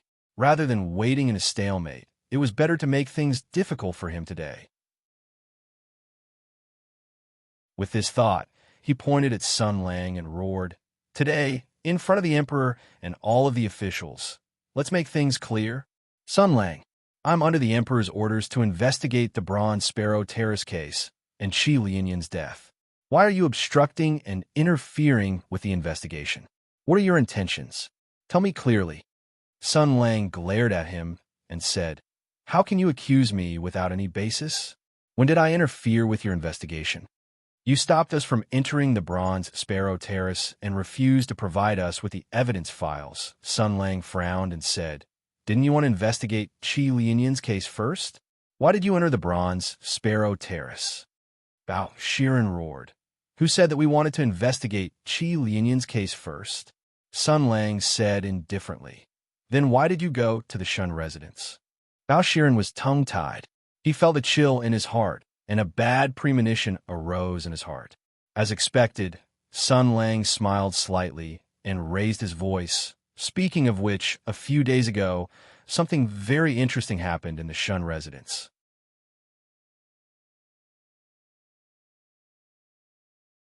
Chapter 968. The Shun residence. For the current Bao Shiren, these 2 words represented an unbearable past. For the sake of Shen Yaohua's matter, they had been dragged by Ku Nan to negotiate with Sun Lang. This was no different from asking a tiger for its skin, and the development of the matter was just as Bao Shiren had feared. Sun Lang, this cunning and despicable, insidious tiger, had caused them to suffer a huge setback. Not only did they foolishly commit a botched kidnapping under Sun Lang's instigation, but they also took the initiative to hand over their weakness to Sun Lang. In the process, they also suffered from Sun Lang's double humiliation on the mental and IQ level. This was an unprecedented shame and humiliation. And in today's imperial court, this bastard was indeed using this as a pretext to make a fuss. Bao Shiren was both shocked and angry. He gritted his teeth and clenched his fists. He was already prepared to fight to the death with Sun Lang. At worst, he would just die together with him. But before Bao Shiren could take the initiative to attack, Imperial Censor Wu, Pongji, who was beside him, said lightly, "General, in the Imperial Court, we are talking about national affairs. There is no need to talk about the so-called interesting matters of the Shun family here." Sun Lang turned to him and nodded. With a businesslike appearance, he said, "Lord Pang, you are wrong. The matters of the Shun family are indeed interesting, but is not a private matter." Pongji raised his eyebrows and said, "I would like to hear the details." The two of them asked and answered. Their expressions were calm, and their tone was calm, but the speed of their conversation was extremely fast. It was obvious that they were singing a two-man show and did not give anyone a chance to interrupt. It could be said that they were brazen and did not hide anything. Sun Lang looked at Bao Shiren with a faint smile and said, "That day, Lord Bao and Miss Ku went to the Shun family. I think if they were there to investigate the case, it must be to investigate Qi Lianyan's death. When Qi Lianyan died, the Shun siblings were the closest witnesses to the crime scene. So, they must have gone to the Shun family for this matter. Am I right, Lord Bao?" Bao Shiren stared at him with a gloomy expression. His eyes were painful, and he looked conflicted. Although Bao Heizi was upright to the point of being pedantic and as honest as a block of wood, he was not stupid. To say that he was upright and honest meant that he scrupulously abided by the bottom line and followed his heart. His intelligence and wisdom were basically used in solving cases and battles of wits. It was because of this that he was now in a dilemma. If Sun Lang said something like, "Your Majesty, I report Bao Heizi and his gang for kidnapping the father and son of the Shun family in broad daylight," then Bao Shiren would definitely yell, "You're the one who instigated this." This was equivalent to a mutual destruction, but this was no doubt the final choice. Now that Sun Lang's words were vague and seemed to have other motives, Bao Shiren was in a dilemma. He did not want to go to that step. He only hesitated for a moment. Sun Lang continued, "But Lord Bao and Miss Ku are the four famous detectives, the police of the 6th Fan School, and the masters of the public security, inspection, and law enforcement system. If you want to talk about it, the system of our dynasty is too serious, and the law enforcement officers lack supervision. As for Lord Bao and his gang, they're used to being in a high position and are used to ordering people around. They can easily scare the common people, but when it comes to noble families, it's not very effective. And it's easy to have the opposite effect," Bao Shiren said angrily. "You're talking nonsense." On the other side, Android could not stand it anymore and said, "What Lord Bao said makes sense. General, is there some kind of misunderstanding? We've heard of Lord Bao's reputation many times. He speaks for the people and has an excellent reputation. Why would he do such a thing?" Sun Lang spread his hands innocently. "I don't know about that. Anyway, the head of the Shun family, Mr. Shin Xixiang, was very unhappy because of them. He even refused to cooperate with the investigation. As for the details, I don't know. I don't know if Lord Bao and his gang were a little impatient or if they said something they shouldn't have." Android asked curiously, "Then how did you know that Mr. Shin Xixiang was very unhappy?" Sun Lang waved his hands and said, "Hey, it's like this. You know, I'm quite famous in the Imperial Court. My colleagues think highly of me, and I've made some contributions on the Heaven's Origin battlefield." Android nodded seriously. "That's right," Sun Lang said again. "Once a person has a little reputation, things will come knocking on their door. This is called being burdened by reputation. For example, if there's a dispute, I'll be the arbitrator. If there's a conflict, I'll be the judge. If there's an important matter, I'll be the witness," Android praised. "That's because you're a person of virtue and prestige. It's troublesome, but there's no other way. I'm born to work." Sun Lang shook his head. "Look, Mr. Shin Xixiang was so angry with Lord Bao and his gang that he thought of me. Why did he look for you?" Sun Lang's face showed anger. "You don't know how infuriating it is. Tell me about it." Everyone looked expressionlessly at the two shameless fellows who pretended not to know each other and forced themselves to perform an awkward crosstalk. They had mixed feelings. The emperor could not hold it in any longer. He said slowly, "General, if there's anything you've discovered, just say it." Sun Lang turned around and cupped his hands. "Yes, Your Majesty." To put it simply, Lord Bao and his gang came to find out about the situation, but accidentally discovered something. When they asked about it in detail, Mr. Shun refused to answer. I don't know if it's because of Lord Bao and his gang's attitude towards law enforcement, or because Mr. Shun doesn't trust their character. Anyway, he said that unless I'm present, he won't say a word. He paused, as if waiting for someone to flatter him. But then he remembered that the emperor had ordered him to perform a stand-up crosstalk, so he flattered, "You know your stuff." Then he continued, "Miss Ku and her gang had no choice but to invite me. After Mr. Shan saw me, he was like a fellow countryman meeting an organization. He spilled the beans and told me everything. He told me a very important situation." The emperor was annoyed. "Don't keep me in suspense." Sun Lang nodded and said, "In short, according to Mr. Shun, Qi Lianyan kept pestering Shen Yaohua when he was alive. He used the Qi family's power to threaten the Shun family and wanted to force Shen Yaohua to marry him. His attitude was very anxious and even anxious. Such behavior can be described as a beast in human clothing, despicable and shameless." Everyone was stunned. Qi Lianyan died not long ago in the Great Desolate Mountain. The decline of the Qi family was inevitable. When a person died, the light was extinguished. Why pursue the matter so fiercely? Even if Qi Lianyan was stepped on 10,000 times, it would not cause him any more pain. What was the point of being obsessed with this? The emperor was also surprised. He said, "Qi Lianyan is dead. These things before his death are just minor details. The most important thing now is to find out the cause of his death. Your Majesty is wise." Sun Lang said loudly, "That's exactly what I think. That's why Shun Shixiang's confession is worth paying attention to.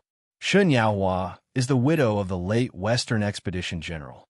Even if Qi Lianyan was bold and arrogant, he should know the consequences of forcing Tinyuan's hero to marry his wife. Why would he be blinded by lust and push her step by step? This goes against common sense. Unless Shen Yaohua has something that he cares about so much." The emperor's eyes turned cold. "What is it?" Sun Lang looked at Bao Shiren. "I don't know. Besides, I'm still a suspect. It's Lord Bao's duty to find out the truth. Your Majesty, you've asked the wrong person." He nonchalantly shifted the blame to Bao Shiren. Since the emperor had already asked this, he could only continue. "Beloved official Bao." Bao Shiren glared fiercely at Sun Lang. For a moment, he didn't know how to answer. Although Sun Lang's story was somewhat different from the truth, the general direction was correct. Qi Lianyan's alleged intention to marry Shen Yaohua was indeed true. In short, Sun Lang's story was better than, "I was tricked by Sun Lang into kidnapping the Shun family's father and son, and then played a big fool." Lord Bao felt very sullen at this moment. He realized that he had to pinch his nose and play along with Sun Lang's lie. If he directly accused Sun Lang of lying, it would inevitably lead to a series of troublesome matters. If he was alone, it would be fine. But senior sister Ku, senior brother Di, and senior brother Song were all involved in this matter because of him. He couldn't let them be implicated for no reason. Bao Shiren sighed inwardly and said in a low voice, "I haven't found out the truth." Sun Lang nodded and said, "That's right. Lord Bao has been competing with this subject for the past 2 days. When this subject asked him to investigate Qi Lianyan, he told this subject about the Copper Sparrow Terrace. When this subject really wanted to talk to him about the Copper Sparrow Terrace, he told this subject about Qi Lianyan." Sigh. Lord Bao, in front of His Majesty and all the civil and military officials of the court, "Can you promise me one thing? While you're at it, can you also tell His Majesty that we should investigate Qi Lianyan first?" Bao Shiren said angrily, "When I asked you about the specific circumstances of Qi Lianyan's death, you perfunctorily said that you didn't know. When I asked you to take out the sacred fire sword, you refused to give it to me. What can I do?" Sun Lang glared. The sacred fire sword is a national treasure. How can I show it to others so easily? What are you looking at? Don't forget, the reason why Fire Obsidian recognized me as its master was because I brought the sword to the Imperial Ancestral Temple and obtained the recognition of the previous Emperor and the previous Fire Obsidian sword masters. Since the sword contract has been formed, then Fire Obsidian is my sword. Could it be that you want to question the legitimacy of the previous Emperor's appointment? Bao Shiren's vision turned dark after being slapped with yet another huge accusation. Yu Sun Lang sighed. You have to be reasonable when handling cases. I'm also very confused about Qi Lianyan's death. Even if you ask me 10,000 times, I can only say that I have no comment. But you're not happy. What should I do? Lord Bao, I feel that you still need to learn something. You're very clear about the theories of handling cases. After all, you still have a concept. Do you understand what I mean? You have a good trait of wanting to understand everything clearly. This can be considered as one's nature being hard to change. However, you're using your strength in the wrong place. Really, even I feel anxious for you. As an official of the Empire, you obviously need to improve your posture and skills. He walked to Bao Shiren's side and patted him on the shoulder. Qi Lianyan is dead, and he died from the backlash of his Imperial army. What are you going to do? Don't you want to catch me and interrogate me 5 times a day? I know you have prejudice against me. You suspect that I'm the murderer. But you have to follow the basic law when investigating cases. You can't just suspect me. You have to have the spirit of doubt. You have to have the conviction to make big news. For example, you have to investigate where Qi Lianyan's sacred fire sword came from, he said patiently. You have to look into the records of the Mars Sword Palace and the books of the Imperial Treasury's Sacred Implement Directorate. You have to look into how he became a sacred swordsman. You have to look through the relevant information and records. You have to carefully check the authenticity of the information and see if it has been replaced or tampered with. You have to confirm who gave him this opportunity, who gave a national treasure to an idiot with mediocre talent. Qi Lianyan's death is not a simple murder case.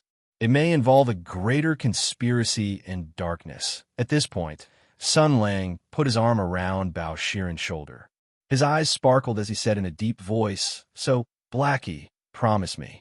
You have to get to the bottom of this matter." The Emperor narrowed his eyes. The officials were silent, as if they were clay statues. Bao Shiren looked at Sun Lang, and Sun Lang also looked at him. Their eyes met and completed a spiritual communication in a moment. Bao Shiren's eyes were probing and vigilant, while Sun Lang's eyes were deep and unfathomable. From the beginning to the end, he had hidden his goal very well. Without waiting for Bao Shiren's reply, Sun Lang patted him on the shoulder one last time. Then he took 2 steps forward and said to the Emperor, "Your Majesty, do you think what I said makes sense? Shouldn't this be the way to investigate a case?" The Emperor looked at him, his eyes emotionless. Hiding his true thoughts was a compulsory lesson for every ruler. In terms of acting, he was not inferior to anyone in the world. Li Guangyin said indifferently, "What the general said is right." Sun Lang said cheerfully, "Then let us look forward to the results of your investigation." Just as he was about to leave, he seemed to have thought of something and said, "That's right, Your Majesty, I have something to tell you." "What is it?" Sun Lang ignored the Emperor's increasingly cold attitude and showed an uneasy expression. After hesitating for a moment, he said, "It's like this. I have been on the streets of the capital for the past 2 days and heard some bad rumors. They said that after I returned to the court, I was doubted and ostracized. After I was given the title of General of the Shansei, I was left aside and was not of much use. After I heard these rumors, I felt very uneasy. The reactionary forces have not given up on their desire to destroy the Empress of Hutu. They actually spread such malicious rumors," he said angrily. "Doesn't this mean that my colleagues are jealous of my ability? Doesn't this mean that Your Majesty is doubting the loyal? Your Majesty, I am very angry. I know that Your Majesty has good intentions and wants me to rest and adapt to the new environment of the capital. At the same time, I can cooperate with Sir Bao's investigation. However, I really can't bear to see Your Majesty being ridiculed by ignorant people, so Facing the emperor's cold gaze, Sun Lang said seriously, "Your Majesty, give me a difficult task and give him a hard slap in the face."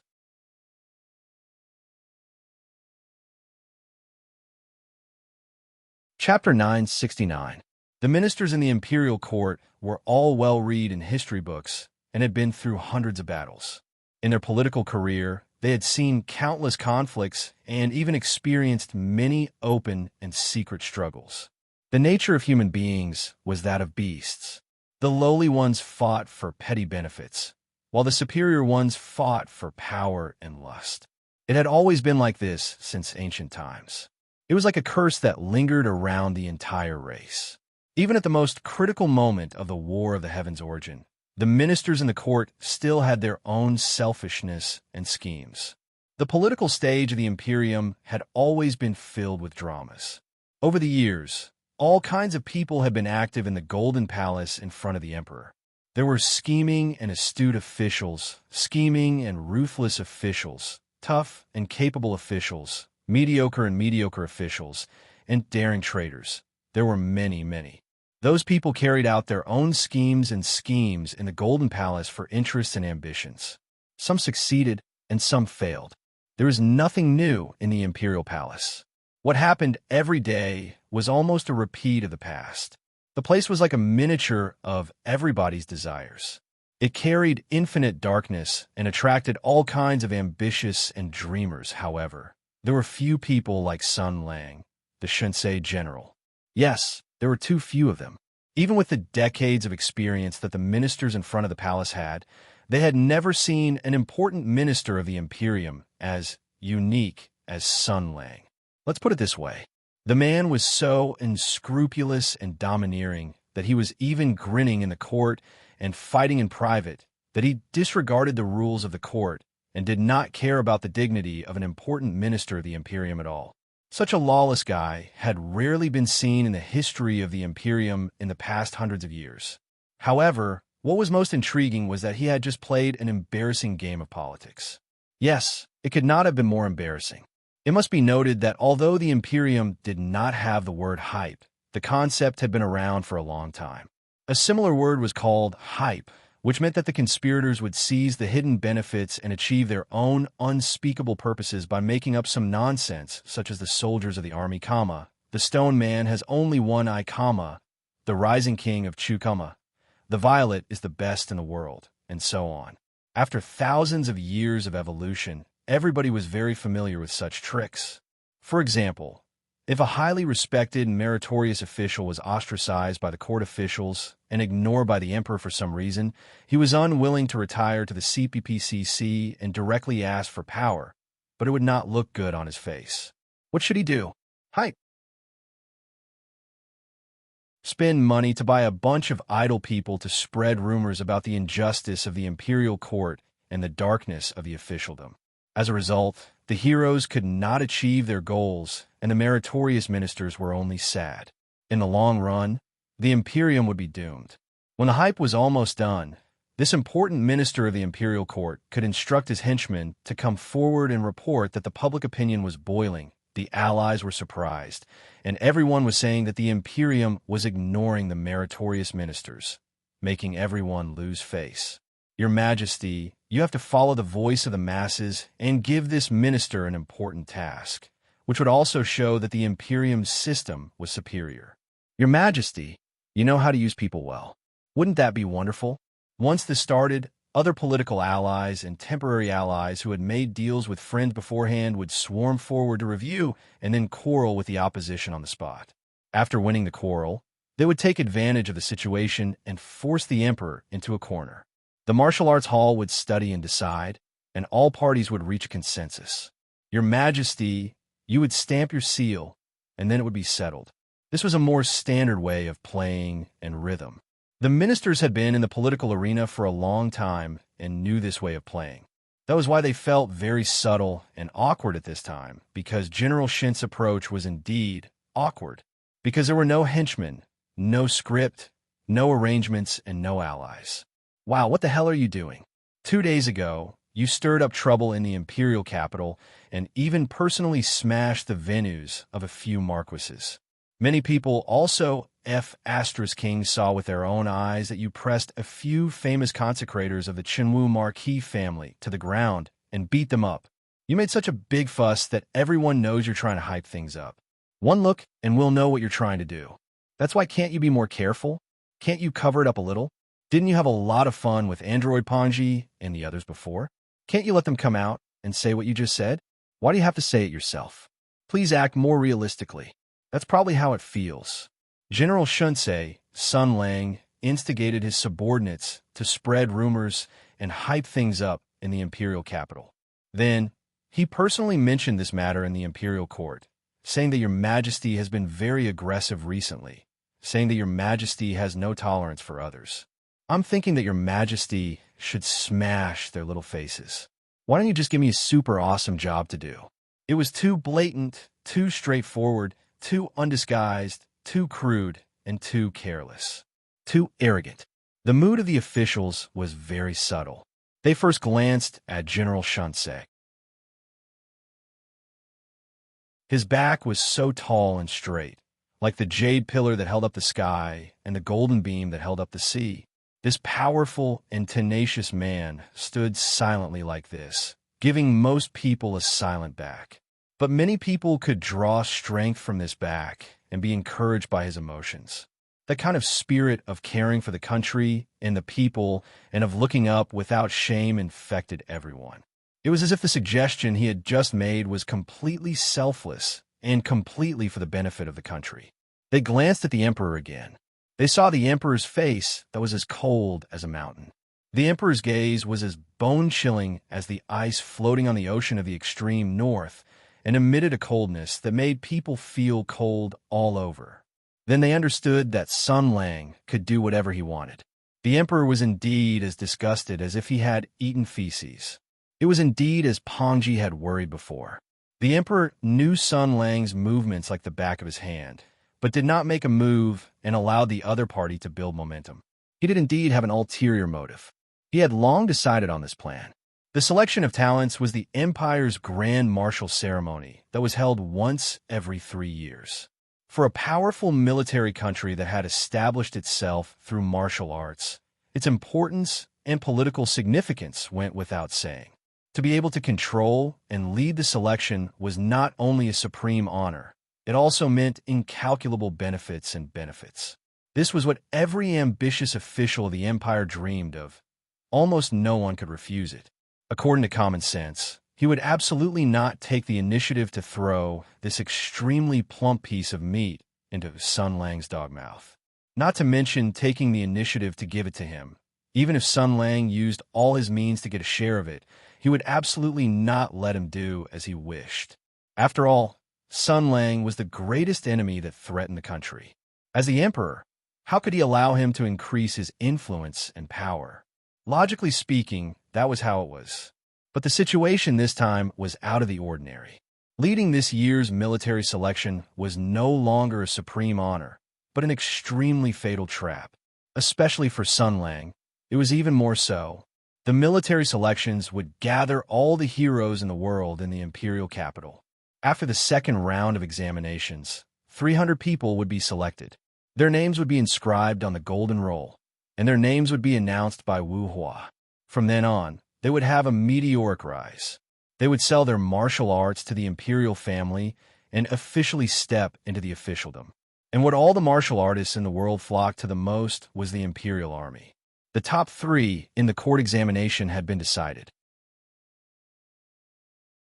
From the top 3 scholars to the top 3 scholars, all the scholars would be given the title of imperial army by the imperial court. From then on, they would be the emperor's students. The empire established itself through martial arts, so the importance of the imperial army was even more self-evident. However, the emperor looked at Sun Lang and laughed coldly in his heart. Anger and hatred intertwined. Even though it had been 2 years since that incident, he still remembered how he had lost his composure and fell to the ground when the news came. Other than shock, he was extremely furious, regretful, and terrified. This was the ultimate humiliation as a ruler. This person had committed an unforgivable crime against the empire. Sun Lang, you will pay in the end. Even though he thought this, he still felt very uncomfortable and even disgusted. It was as if he had eaten feces. 2 days ago, when Sun Lang was stirring up trouble in the capital, he already had an idea in his heart. The emperor had already decided on a plan. Once Sun Lang made a ruckus in the court today, he would be able to take advantage of the situation and stuff the military selection, this poison wrapped in honey, directly into Sun Lang's hands. Presiding over the military selection, what kind of honor and respect was this? It could be said that the emperor's favor was vast and mighty. No one would be able to find fault with it, and Sun Lang would not even have an excuse to refuse. But even so, when Sun Lang said, "I, Sun Lang, want power," the emperor still felt extremely unhappy. He even felt a little uneasy. Could it be that you have already guessed my plan? No, that's not possible. And even if you have guessed it, so what? This time, you have to accept it whether you want to or not. Sun Lang, you have to pay for what you have done. Back then, you committed a serious crime against the empire. Now, you have to pay the price. Thinking of this, the emperor slowly said, "General, it has been almost 10 days since you returned to the imperial court. If you are not given an important task, there will indeed be rumors. So, I have indeed been negligent. What does the general want to do?" Sun Lang stood straight and said, "Reporting to your majesty, I am a brick of the empire. Wherever the empire needs me, I will move there. I will not be picky because of the benefits." The emperor said indifferently, "General, you really understand the principle of righteousness." Sun Lang smiled and said, "What I said is true. Even if you wanted to raise a horse, I will have no complaints." Hearing this, the empress glared fiercely at Sun Lang. She had heard Sun Lang talk about the modified journey to the west, so she could understand the extremely vicious political metaphor hidden in this thief's words. But the emperor did not understand. He said sarcastically, "With the general's reputation, merit, and talent, I do not dare to use a sledgehammer to crack a nut." Sun Lang nodded and said, "I like people like your majesty who know what to do." The emperor stood up and took 2 steps forward. He looked around at the officials in the hall and thought for a moment. When he saw that Sun Lang had come prepared, there was indeed some hesitation in his heart. But in the end, hatred and ambition still overwhelmed everything. He thought about the flawless plan he had deduced and thought about the solemn promise of his partner. He had thought hard about it for many days, and it was indeed the most suitable plan to deal with Sun Lang. So he made up his mind. The emperor said indifferently, "After the victory of the war, I pardoned the world, opened the inquiries, and took the people to rule." The last military selection took place 1 year before the year of the victory. It is held once every 3 years. Calculating, the date of the new military selection is near. The emperor spoke very slowly, and he had the style of a leader. He was neither too fast nor too slow, and he talked a lot to pave the way.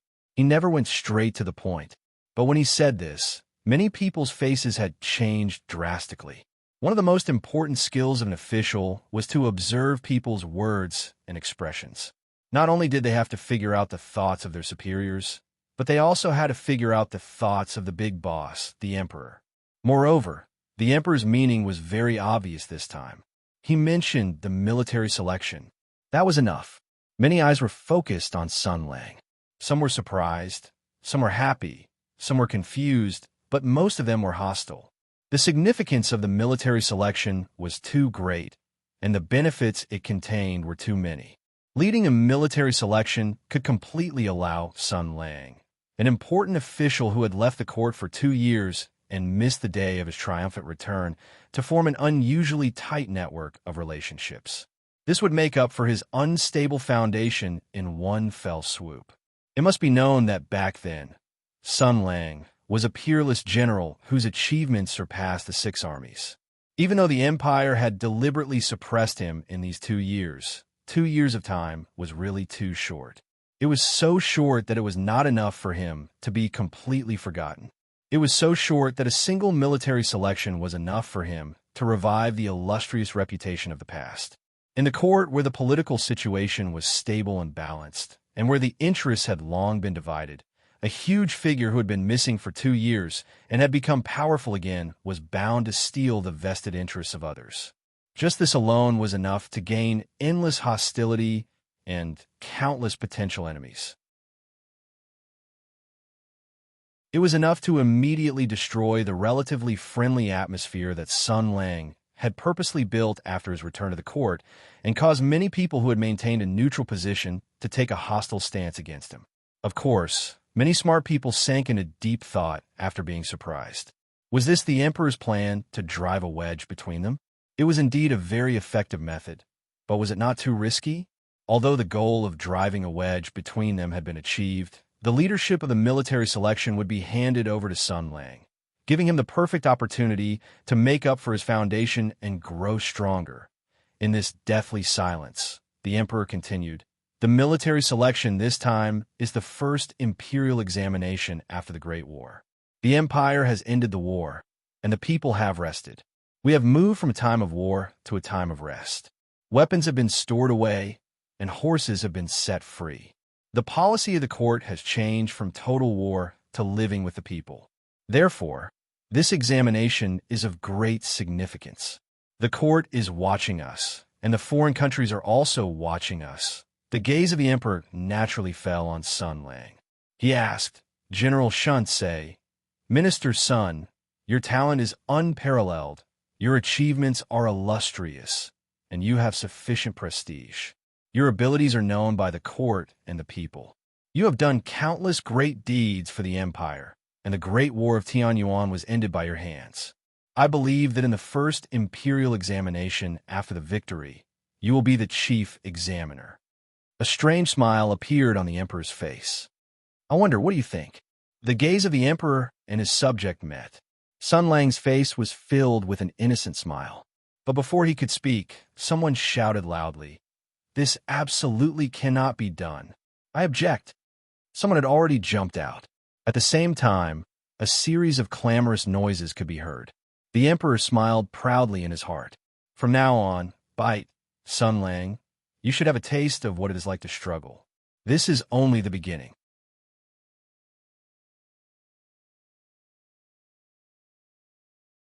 Chapter 970. In an instant, the Golden Palace was in an uproar. It was as if a pot had exploded. The noises were as loud as 500 ducks, reverberating back and forth in the great hall that had excellent surround sound effects. Whether it was the civil class or the military class, loud arguments, objections, and noises broke out among the officials. The noises made by 500 ducks were already quite annoying, not to mention that these 500 ducks were all people with profound internal energy and excellent martial arts.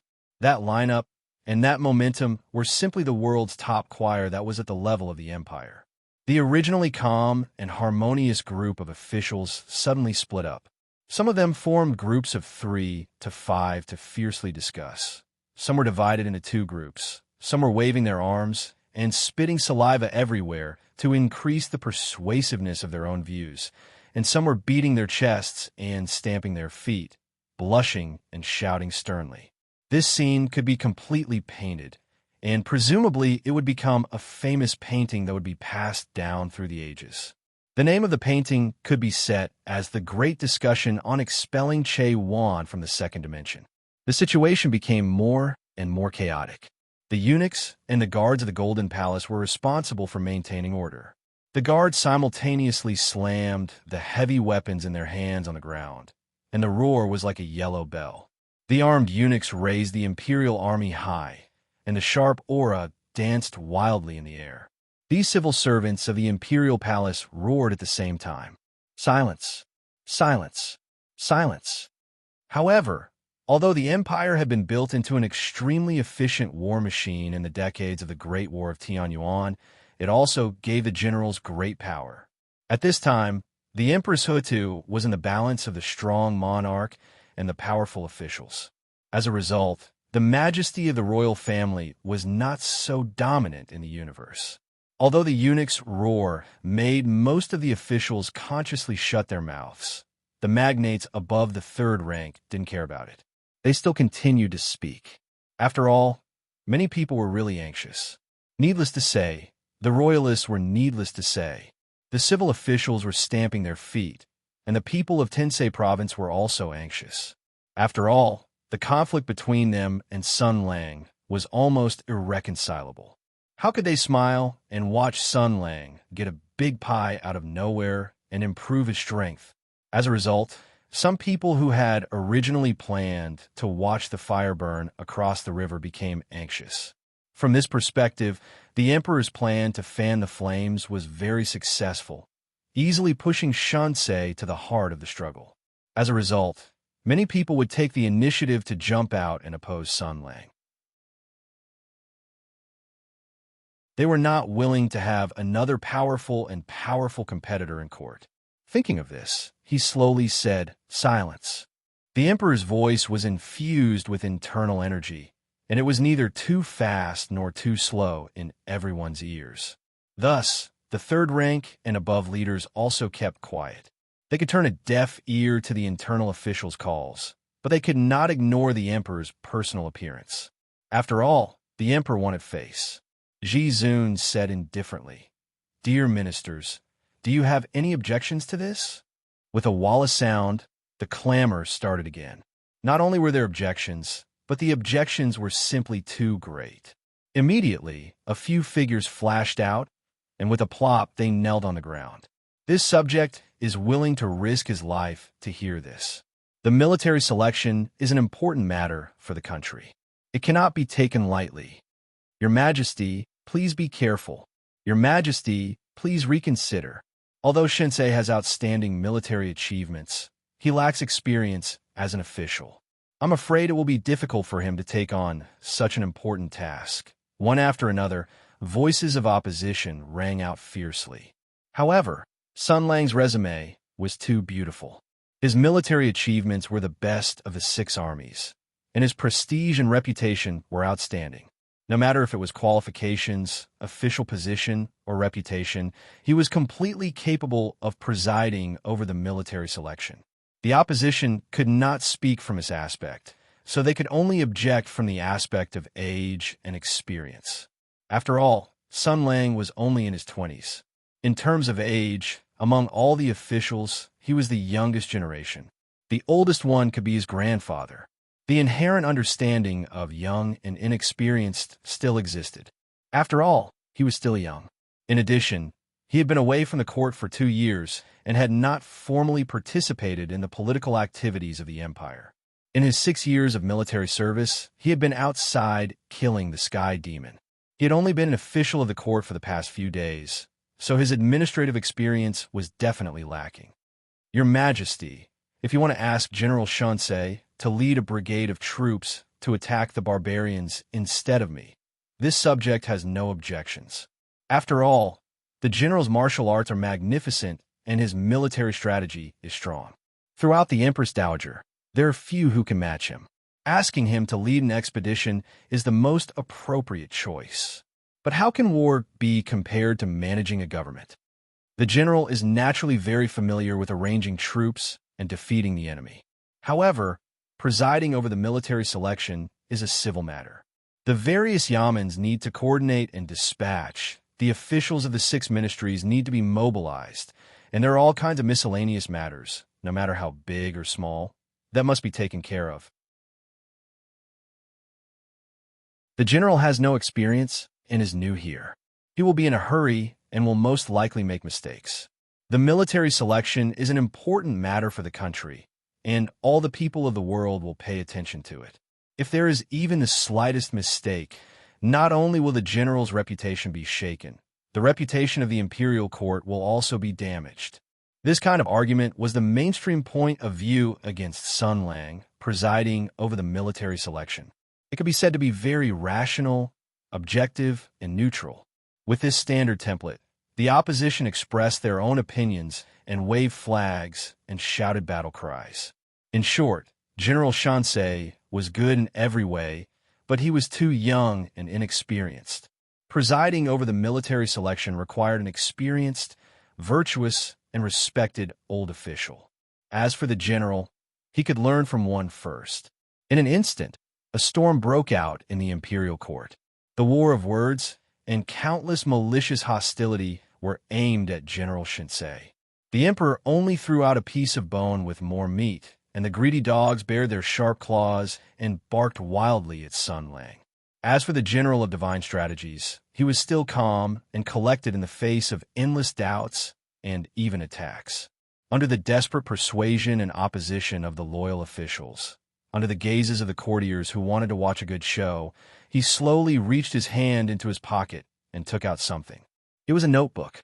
He slowly opened the notebook and then took out a slender golden ink pen from the pen holder of the notebook. This pen also came from the country of Jin. In the previous unofficial meeting, General Shinsei only slightly showed his love for the foreign culture, and the ambassador of the country of Jin turned the warehouse upside down. The bicycle he rode this morning was one of the gifts. This was the beauty of power, especially when these well-informed ambassadors who had lived in the capital for a long time heard about the subtle relationship between General Shinsei and the Emperor of Hoodoo. They were almost crazy with joy. What did it mean to be an important official of Hoodoo who was hostile to the Emperor of Hoodoo and whose prestige and ability were enough to compete with the royal family? It meant the opportunity to weaken Hoodoo. Even if it was only for this reason, Sun Lang deserved the investment and friendship of all countries. After all, the gains and losses between countries were very simple. If you were not good, you were really good. General Shinsei twirled the ink pen in his hand, and then he turned around with a polite smile on his face. His eyes swept over the faces of the loyal officials who were passionately persuading the emperor. Every time he saw a person, he would write and draw in the notebook for a while. At first, the officials did not understand what he meant, but soon they understood. They suddenly felt a chill. This guy was making a list. Moreover, he did it in front of a large crowd of people, so boldly and confidently. I say this is too blatant. Although the officials who jumped out to oppose him were mentally prepared to offend Sun Lang, when they saw him looking at them with a meaningful smile, they still felt their hearts skip a beat. After all, imagining and experiencing were two different things. The emperor also noticed Sun Lang's actions. At this point, he was somewhat immune to Sun Lang's carelessness. Seeing this, he just said indifferently, "What are you writing, General?" Sun Lang said as he wrote down the names. "I am writing down the names of the people who just stood up to oppose." He actually said it out loud. Many of the civil and military officials in the court were roaring such words in their minds. The emperor's eyes twitched. "General, are you writing down their names for revenge?" Sun Lang looked back in surprise. "Why do you say that, Your Majesty? In broad daylight. How could I do such a thing that is against the law and discipline? Besides, the laws of our court are strict, and the heavenly Tao is clear. The emperor will not kill meritorious officials, and the officials will not retaliate against their colleagues. Everyone knows that doing such a thing will be punished by the heavens. Colleagues, don't you think so?" With these words, the hall suddenly fell silent. Everyone was as silent as cicadas in winter. General Shin's audacity was to the point that it made one's hair stand on end.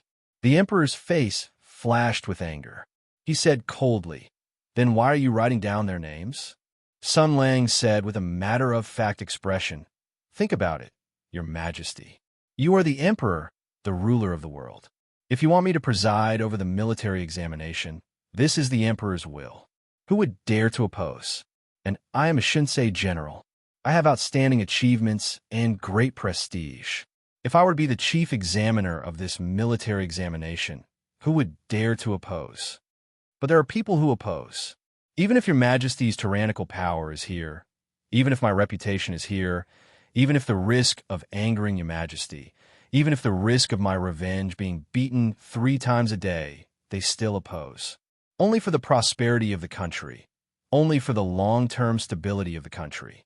This is a true patriot. They have truly achieved the spirit of benefiting the country at the expense of life and death. Even if Your Majesty exterminates the family, even if I burn down the house, trample on the second brother, and hang him naked on the streets to drown in a cesspool, they still oppose without hesitation.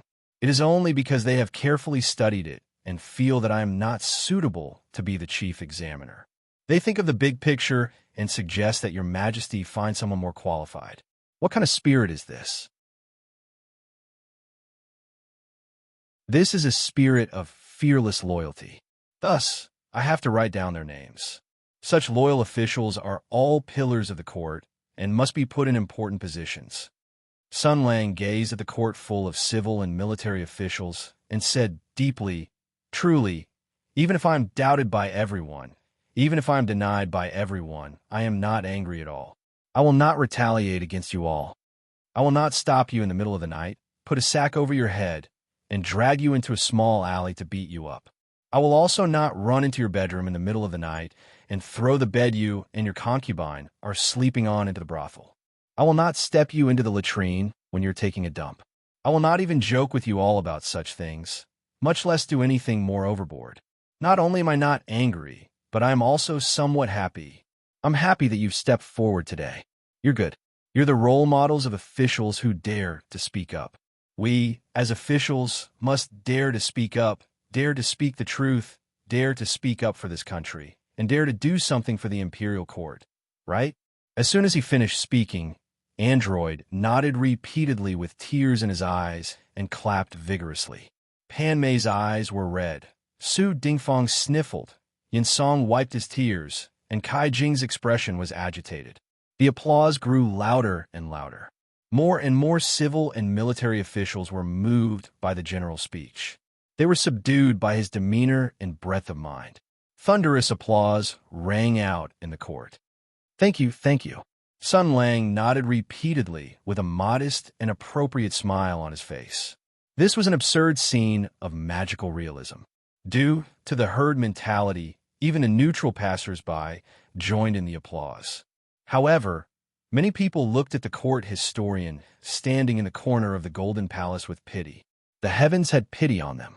How was the court historian supposed to record this kind of thing, seeing that this matter had been stirred into a pot of rotten porridge by Sun Lang? The emperor's expression was not good. He said coldly, "In other words, the general also feels that it is difficult for him to take on this important responsibility." He almost thought that Sun Lang had seen through his plan and was prepared to take the opportunity to decline. However, Sun Lang only smiled slightly and said, "Of course not." Everyone looked like they had known this would happen. After all, the benefits of presiding over the military selection were so great. Who would be willing to give it up so easily? However, if they did not give up, then there would be another fierce battle, both open and covert. The military selection was a major matter of the country. Since it was a major matter of the country, it naturally required the coordination and cooperation of the various departments in the court. From a Ministry of Finance to the 6 ministries, from the Martial Arts Hall to the Directorate, it involved the allocation of manpower, the cooperation of departments, the transfer of resources, and the coordination of material resources. There were at least hundreds of links that were interconnected. As long as one of them made a mistake, the entire plan would be stopped. Could Sun Lang really hold this year's military selection well? Just now, many people in the court had stood out to oppose him. There were probably even more people who did not stand out, but were still on guard against him. At least 30% of the civil and military officials in the court would definitely obstruct him. The other 40% would watch from the sidelines. These 70% were spread across the various departments of the court and interweaved into an impenetrable network of officials. Under such a disadvantage, could he make the preparations for the military selection run smoothly? He could. Sun Lang cupped his hands and said, "I am indeed young and do not have much administrative experience. However, everything has a beginning. Wasn't I also a young boy who did not know how to fight? There is nothing in the world that is difficult if one sets his mind to it. As for the problem of lack of experience and manpower, I have a way to deal with it." He said loudly, "I recommend someone to be my assistant. With the two of us working together, we will definitely be able to hold this military selection smoothly." As soon as he finished speaking, the gazes of the officials all landed on Empress Tensei. Ah, despicable, truly despicable.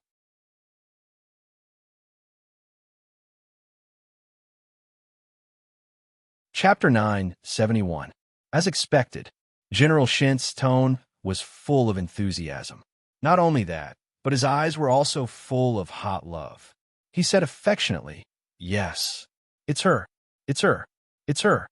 Sun Lang flashed to Empress's side, squatted down slightly, and stretched out his hands to General Tensei in an exaggerated posture, like a salesman who had a strong desire to perform and was introducing his favorite trump card product. She is noble and generous. She has outstanding military achievements. She is famous. She is very capable. She is the treasure of the empire, the pride of the royal family, our beloved Highness Empress. In front of all the civil and military officials, Sun Lang showed a very obvious expression of "we have an affair." He said loudly, "More importantly, His Highness Empress and I are old comrades in arms. We have experienced countless ups and downs together. We have a tacit understanding, and our hearts are connected. Presiding over the military examination is indeed a very important political task, and it is not allowed to be neglected. I have just returned to the imperial court, and my administrative experience is indeed insufficient.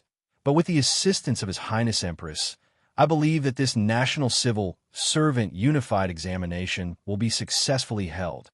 As soon as he finished speaking, Sun Lang's henchmen had already begun to clamor loudly. "I think it's okay. The General and Empress are a match made in heaven. Let's just merge Shinto Province and Tensei Province. Husband and wife are of the same mind. Their sharpness can cut through gold. What are you shouting for? They are a perfect match made in heaven. Why do you have to object?" These words were not so much seconding as heckling. In an instant, the solemn court turned into a cafeteria, where a group of audacious fellows shouted loudly and cheered loudly. Who didn't know that Sun Lang and the Emperor's concubine had been flirting with each other in the past? What if old feelings were to rekindle? The big cake that was the military selection would be swallowed up by the two of you. After all, these outsiders didn't know that Sun Lang and the Emperor's concubine were at daggers drawn and wouldn't rest until one of them was dead. In their eyes, in front of benefits, this kind of fight at the head of the bed and the end of the bed was nothing. Someone was about to speak, but Sun Lang stepped forward and said sternly, "What do you mean? What do you want to say? Do you want to question the talent and qualifications of His Highness Empress? Do you think that her wisdom and talent are not enough to control a military examination? Old man, watch your mouth, I'll kill you."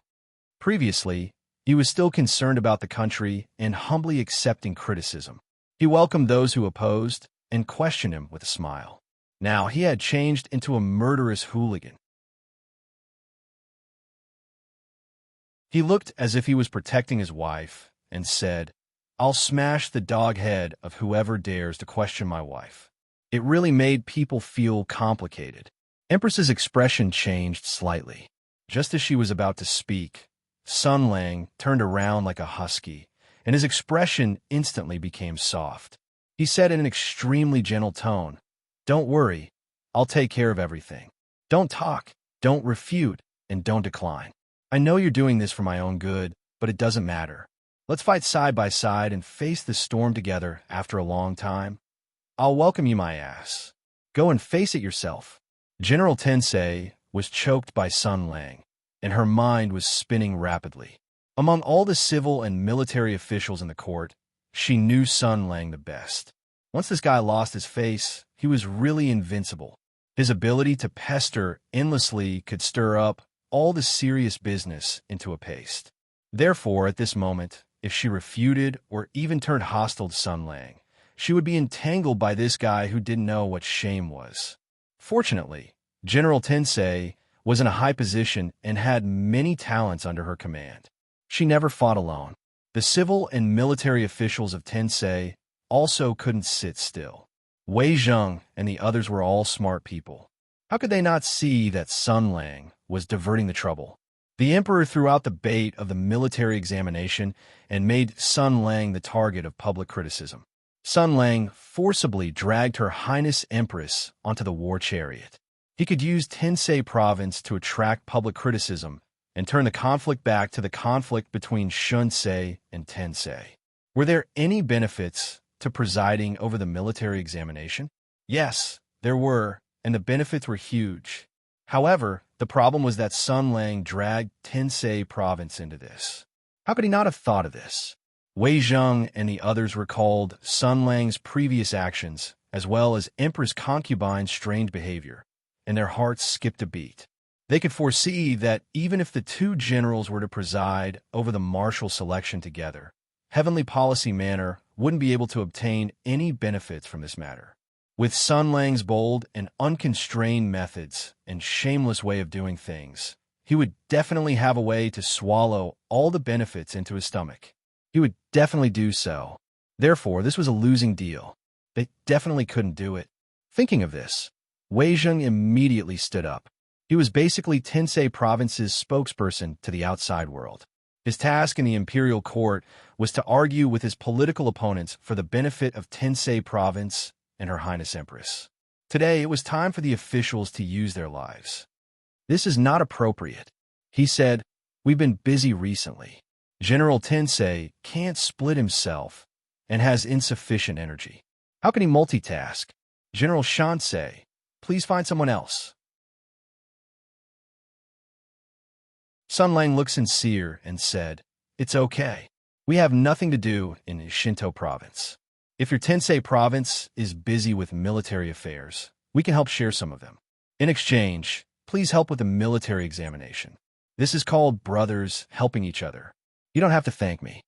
Even with Wei Zheng's extensive experience, he couldn't help but marvel at General Shin's shamelessness.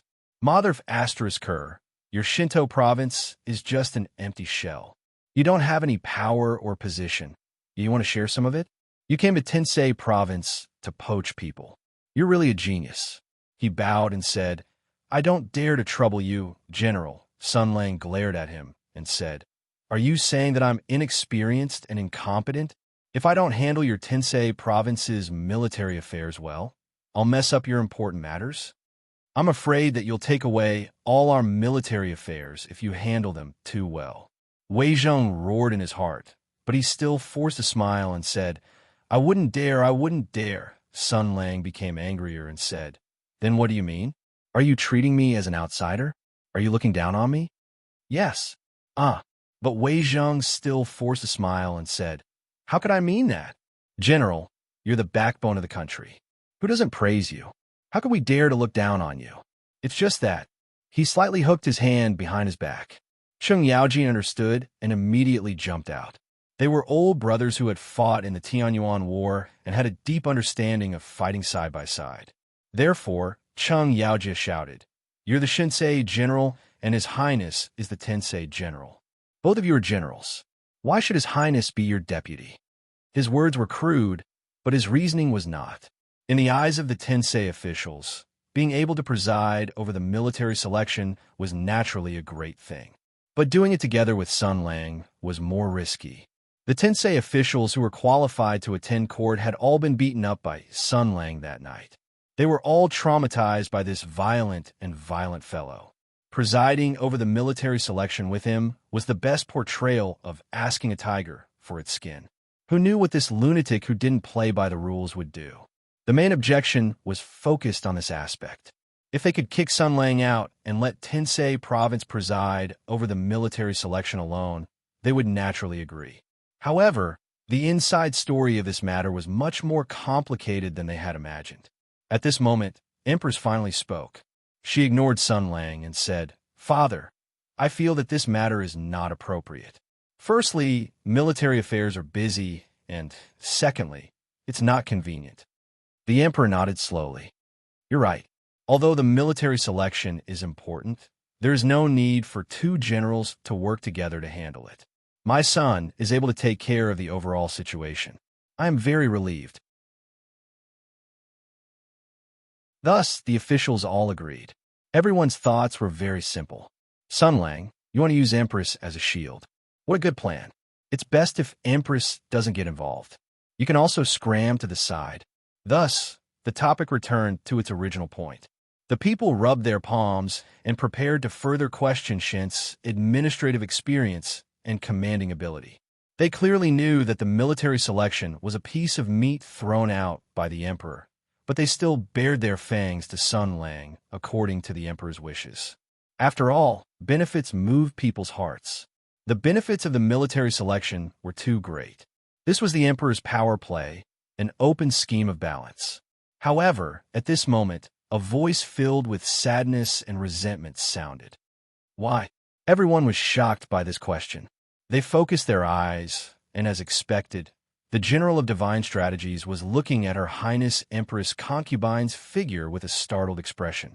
He was filled with sorrow. He forcefully grabbed his clothes and took a step forward. With a trembling voice, he said, You took the initiative to resign because of me, right? Her Highness, the Empress Concubine, coldly glanced at him, but didn't say anything. However, it didn't matter. With Sun Lang's thick skin, he would have no problem acting in a play, let alone a stand-up comedy. He recalled the awkward acting skills of some popular young actors in his previous life. Then, he continued his performance with an extremely unpleasant expression.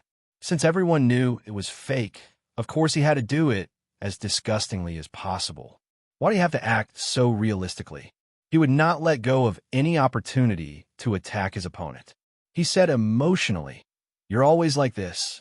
You're always afraid of making things difficult for me. You're always thinking about me.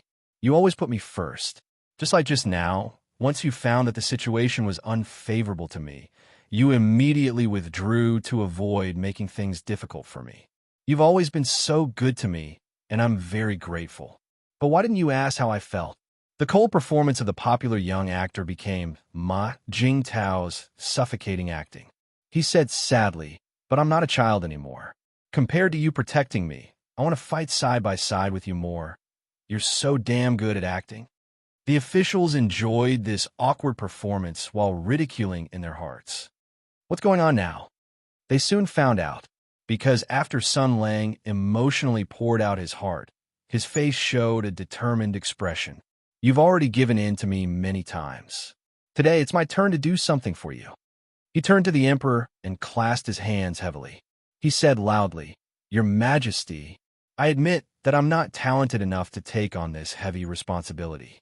I hereby recommend Empress to be the chief examiner of the military examination. I'm willing to give up my position. After a short silence, there was uncontrollable astonishment and clamor. Most of the onlookers could hardly believe their ears. Has Sun Lang lost his mind? The officials of Tensei province were both ecstatic and surprised. What the F***? What the F***? What the F***? What the F***? What the F***? What the F***? Did a pie fall from the sky, and it was thrown by the idiot Sun Lang? The emperor and empress, on the other hand, were both shocked and angry. The arrangements for the martial selection made all the civil and military officials confused. Under normal circumstances, being in charge of the martial selection was an incomparable honor and contained countless political benefits. However, the Supreme Being and Empress Concubine both understood that this wasn't some meat pie, but rather a fatal trap. This was because this martial selection definitely wouldn't be smooth sailing. It would play the prelude to Sun Lang's demise. Now that Sun Lang's power had been established, if they wanted to destroy him, not only did they have to destroy him physically, but they also had to completely deny him and make him betray his friends and family.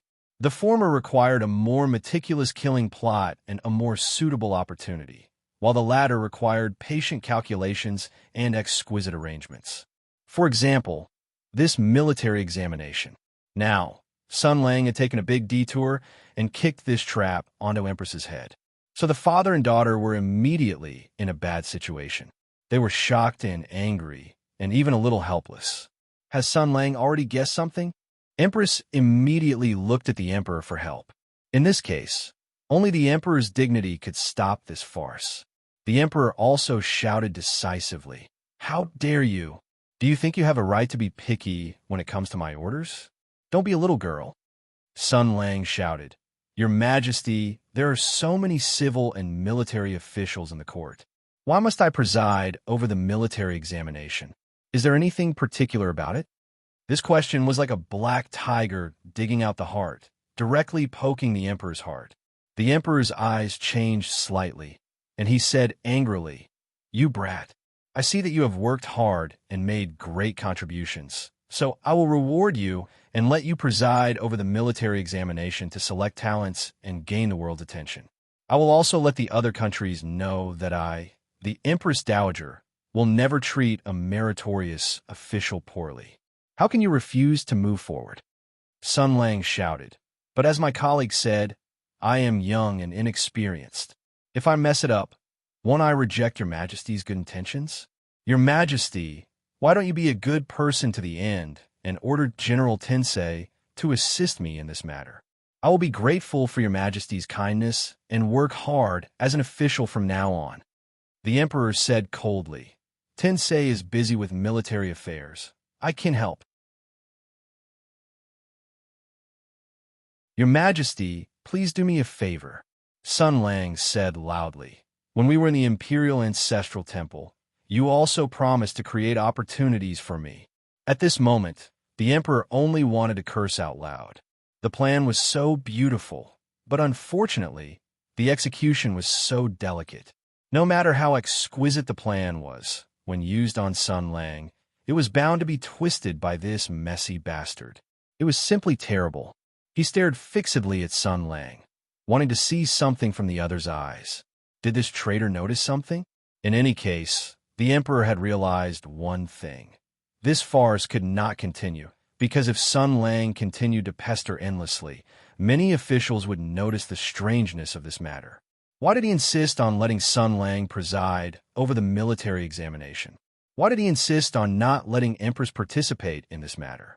There was no lack of smart people in the court. If they continued to thinking of this, his face changed, and he sighed, I am really afraid of you, monkey. Empress heard this, her body shook, and her expression changed obviously for the first time. As expected, she heard her imperial father say, Tensei, give him a hand. For a moment, Empress's heart surged with waves. Countless scenes flashed through her mind, and a bad feeling swirled in her heart. She didn't know why, but she remembered some things. She remembered Prince Zhongshuan's cold laughter, Sun Lang's malicious words, and Imperial Father's strange gaze. She secretly glanced at Sun Lang. He had a happy smile, but his eyes were cold. She could read those eyes and understand what they were saying. Just 3 short words. Hi, chess piece. Of course, if it was just this pronunciation, perhaps it wasn't a chess piece. Perhaps it was an abandoned chess piece. You're tuning in to the Warrior Lore YouTube channel. Don't forget to subscribe and join us on this journey to catch the most captivating stories.